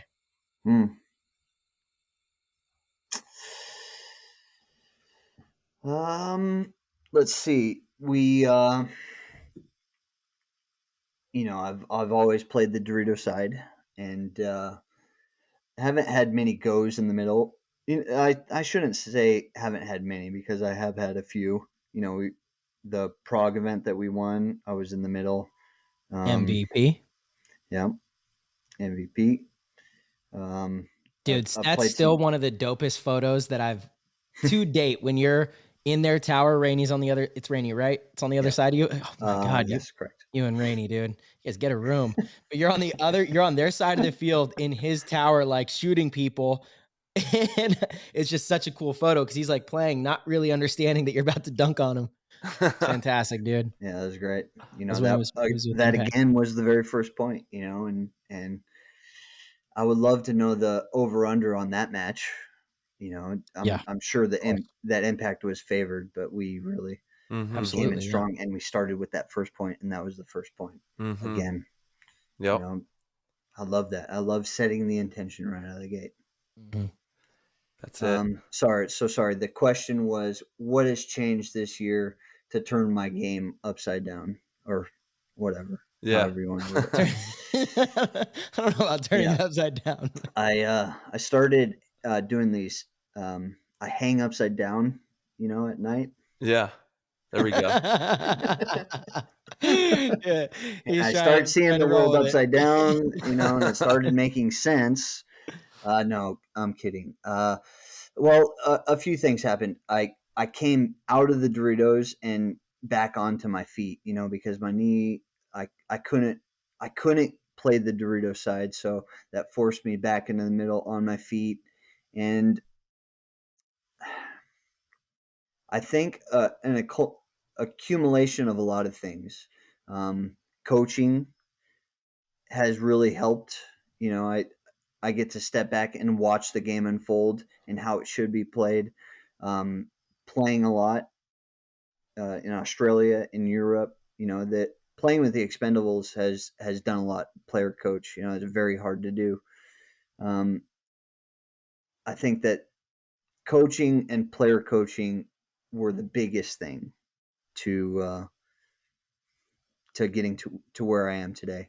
But I think that the question is, why this year, right? And I think a lot of it can be pointed at Skinny. Rusty was a great coach, and he has a lot of accolades with this team. We won a lot of events, but Skinny came in, and Skinny is playing the game the way that he thinks it should be played, and so he's moving people around, and he took me out of the Dorito side and put me in the middle, and he says, I don't like you over there. I like you in the middle. And, Marcelo said that in the past, and Ryan said that in the past. But Skinny is the coach right now, and that's the way Skinny's playing it. So a lot of it can be pointed at Skinny, and then I feel comfortable in the middle. With all that chaos, with all the noise around, it allows my mind to focus. I know Yeah. that's weird, but Hey, it's a gift. I feel at home in the middle, obviously. Yeah. Hey, I got a really Love you tough as a middle player. dude for sure. You are freaking crushing it up the middle. You're a monster, a force to be reckoned with up there. Here's a really tough question. What is your favorite U.S. hiking spot? Ooh. That's a good one. I'm really curious to know this too. I'm going low key. I'm going the San Bernardino Mountains. There we go. Take it back home. Yeah. Yep. Yep. Damn. There, not a lot of people go hiking in them, and there's a lot of really quiet gems in there. Nice. That If you dip down on the backside of Mount Baldy, Mount San Antonio, there's some special spots back there. There's some old mines that nobody knows about. Dude, if anybody's going that way, please do message me because it is quite dangerous. Don't just dive into this on my recommendation. Yeah. I'm telling you, it's quite dangerous. I got stuck back there. Well, if I know anything, it's definitely be weary. Wherever you've been, bro, you go to the treacherous spots, man. Yeah, I've been there. You take it there. All these grays, look at them. Yeah, there they are. Yeah. The Sierras are great. Oh yeah. You can't be the high Sierras. Mm-hmm. If I were to choose one, the San Bernardino Mountains. Beautiful. Love that. We'll have to check it out, but be careful. If I can do it by continent, can I do it by continent? Sure, let's hear it. All right. Okay. In Europe, Yeah. as great as Norway was, dang, dude, I don't know. Uh-oh. It's a toss-up. Uh-oh. Okay. The Isle of oh wow, it slipped my mind all of a sudden. The Isle of Wight. The Isle of Forgotten. Yep, that's it. The Isle of Forgotten. The Forgotten Isle. It slipped my mind. There's an island up in Norway that's really special. But the Pyrenees that separate Spain and France, beautiful, gorgeous. I know you. It's so special. You don't even want people to know about it. They told you when you went there, don't tell anybody. When you go on a show or something. Nah, you got to see these beauties in the world. Oh man. I went with Laura. Me and Laura went. It's the highest waterfall in Europe, and it's right outside of a French city called Lourdes. That's where you have to go to home base, and then you can, I think there is a bus that we took up into the mountain, dropped us off, but we were surrounded by thousands and thousands of iris. Oh wow! Beautiful. Yeah, it's beautiful. Amazing. If anybody doesn't know what an iris is, it's a bulb that comes up. It has a purple flower. There's white iris and purple flower and purple iris. Beautiful. Mm-hmm. Wow. Gorgeous. Yeah, you couldn't even paint something beautiful enough to what the eye captures on something like that. Yeah. That's amazing. All right. Well, you heard it here first. Go check it out. Get out there and do some traveling. Absolutely. I got one. Okay. Oh. Yeah, hit it. Yep. From Steve. Shout out to SoCal Blaze. Some would say you have achieved the level most would love to, but never will. At your level of play, what keeps you motivated to keep playing? What is the next goal, long or short term? Do it again. Simple, easy. Yeah. Do it again. There we go. That's my striving. That's what I want to achieve. Is I want to do it again. Mm-hmm. Yeah, it's short and sweet, dude, and keep it simple, right? That's how it goes. Yeah. What do you look forward to bringing to the table for Dynasty LLC venture? This is also from SoCal. What are some fun things that you look forward to, doing with the Dynasty Club now that you're one of the owners? Yep. I want to start a campfire and tell stories. Yeah. Now we're talking. Dude. I got a bucket full of them, and I keep telling people, if you want to hear my stories, you got to have a campfire. So, dude, build it. I want to do. Build it. Build it, and they will come. That's it. Dang, man, that's legendary. All right. If you could be, so this is from Shadow. If you could be a superhero, who would you most resemble and why? Blake, aka the Torero.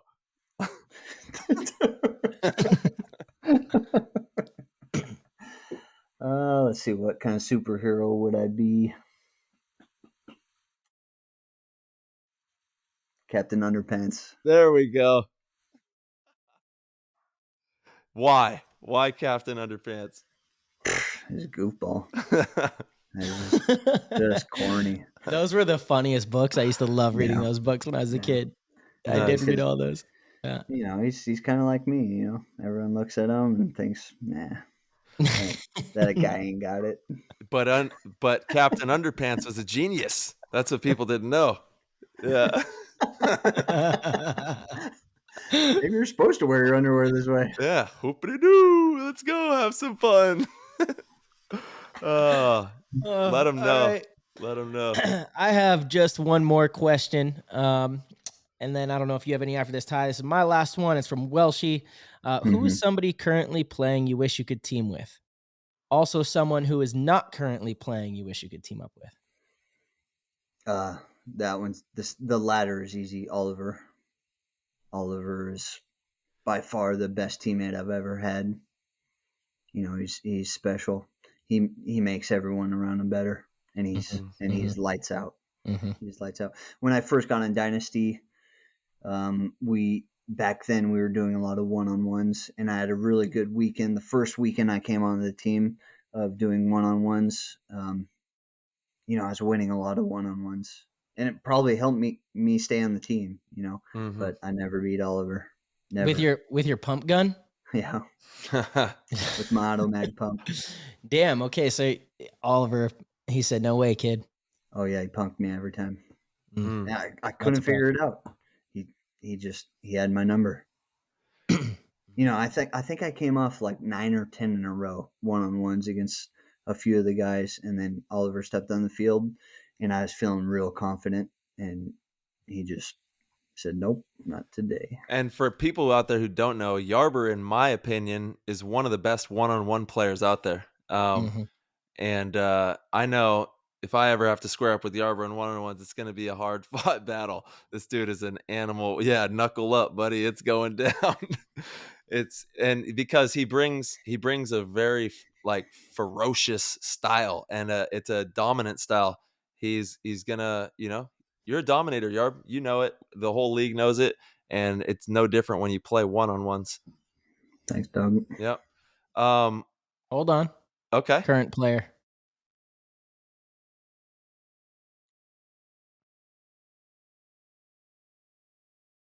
Paya. Oh, Paya, dude. You've been pushing for Paya for a long time. Paya is a dominator. For those that don't know, Paya, he played over in the States with the ML Kings for a little while. I miss him, dude. I miss him. Paya's I miss awesome. them both. The twins. Yeah, the brothers. Yeah. Paya is a workhorse. He's working hard at home. He's going to the field I want to say every day, and he's always got a smile. Yeah. I love that. There's a lot to say about that. And he's versatile. He's like you, Tyler. A little taller than you. Yeah. You're a little more nimble, but he is nimble for his size. Dude, he's smart. I gotta look up at him. My neck makes a 90-degree angle. He's like a tower to me even. Yeah. He's a beast. He is. He's an animal out there. And he gets it done. That's the cool thing about paintball is paintball has transcended what normal sports do. Like normal traditional sports, you have to have a particular this, that, or the other. You got to be big to hit or tall to dunk or, but with paintball, you can be literally any body style and be successful out there. And it's an amazing thing. And I think that is one of the major reasons why paintball is going to be tremendously successful as we move into the future. Not just because it's super fun, but it's just such a non-biased, amazing game that gets every single person involved, which is a spectacular thing. But being that Paya is in Europe, and Europe is kind of off limits. I'd like to play with Archie again. Dude, that was one of the most fun years. 2019, playing over there with the Kings. Yep. With Archie. Absolutely. Yeah, that'd be special. Archie is today's Oliver. Do you think he's going to keep playing? I would love to see him play. Yeah. I know. Yeah, we'll see.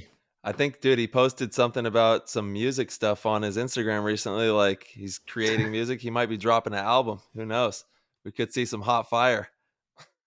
I mean, I That'd know be tight. he's doing a lot with his. He's buying houses and selling houses. Yep. You know, that's addicting. I've been there. Yeah. And it takes a lot of mental fortitude and a lot of your mental time. You know. But I would like to see him play more. I know, me too, man. He's a lot left in the tank, man. Absolutely. Yeah. This is from JOLO. What's the story behind the Dune salute that you've been doing? I just didn't know how to do the hopper jump, so I said it was the Dune salute. There we go. That worked. I'm kidding. I'm kidding. Damn, I did say I was going to say that if you guys asked, but the truth is, Skinny asked me to do the Dune salute. I stayed at Skinny's house the weekend before the event. Sorry, 2 weekends before the event, and we watched Dune on his.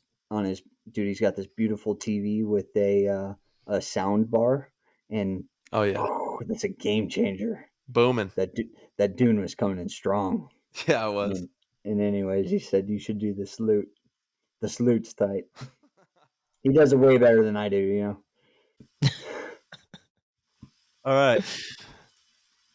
So let's see. Blake, young Stevie, based on food alone, what location would you add to the NXL? Based on food alone? Yeah. Russia. There we go. The food in Russia is good? Oh my God, it's great. Wow. You get soup with every meal. A lot of dill. You know, and the Russians are probably listening to this go, dill? I didn't even know what he's talking about. But anyways, that's what I remember from a lot of the meals. Great. Oh my God, the food is wonderful in Russia. Awesome. Love it, dude. Well, you've taken us around the world and back. We've had you for almost 3 hours, and we cannot thank you enough, Yarber, for your time and everything that you're doing in paintball. Congratulations once again on winning the Golden Barrel, winning World Cup Series, and being part owner of Dynasty. You've really done a lot in this last year, and I'm super proud of you as a friend and a brother, and wish you nothing but success in the future. And thank you for stopping by and hanging out with PTG World. Thank you guys. Thanks for listening. Brother. Thank you, Tyler, for having us. Marcelo, my hats off to you. Yeah. Yes. You too, my man. You too. Nothing but love, man. We did it. You be safe out there and have fun. Enjoy the holidays. Happy Thanksgiving. And be sure to pack that belly full of a bunch of good food that your wife is cooking up. It's going to be great. She's the best. She is, man. Yeah. Love you guys. Love you, bro. Love you too, Yarby. Peace. Talk to you guys. Bye. All right, PTG fam. Thank you guys so much for hanging out with us. We really hope you guys enjoyed the show. If you guys would like to become part of the Discord, the PTG group, we are building it better than ever, and we have one of the GOAT meetings coming up next week. You guys don't want to miss it. It will be on Tuesday. Head over to ptgpaintball.com, get signed up. You can sign up for any level to get access to the Discord, but if you do want all the exclusive stuff that the GOATs receive, you do have to sign up for the GOAT tier. We definitely hope to see you guys in there, and we cannot thank you guys enough for supporting the show. Our website is brought to you by Rusty Glaze at Concert Pursuit. If you guys need a website, Rusty is your guy. He can do it all. So feel free to reach out to him if you have a small business or a field that you are trying to look more professional and want to get your own website up. Rusty is definitely your guy. All right, PTG fam. Again, as always, thank you guys so much, and we will see you very, very soon.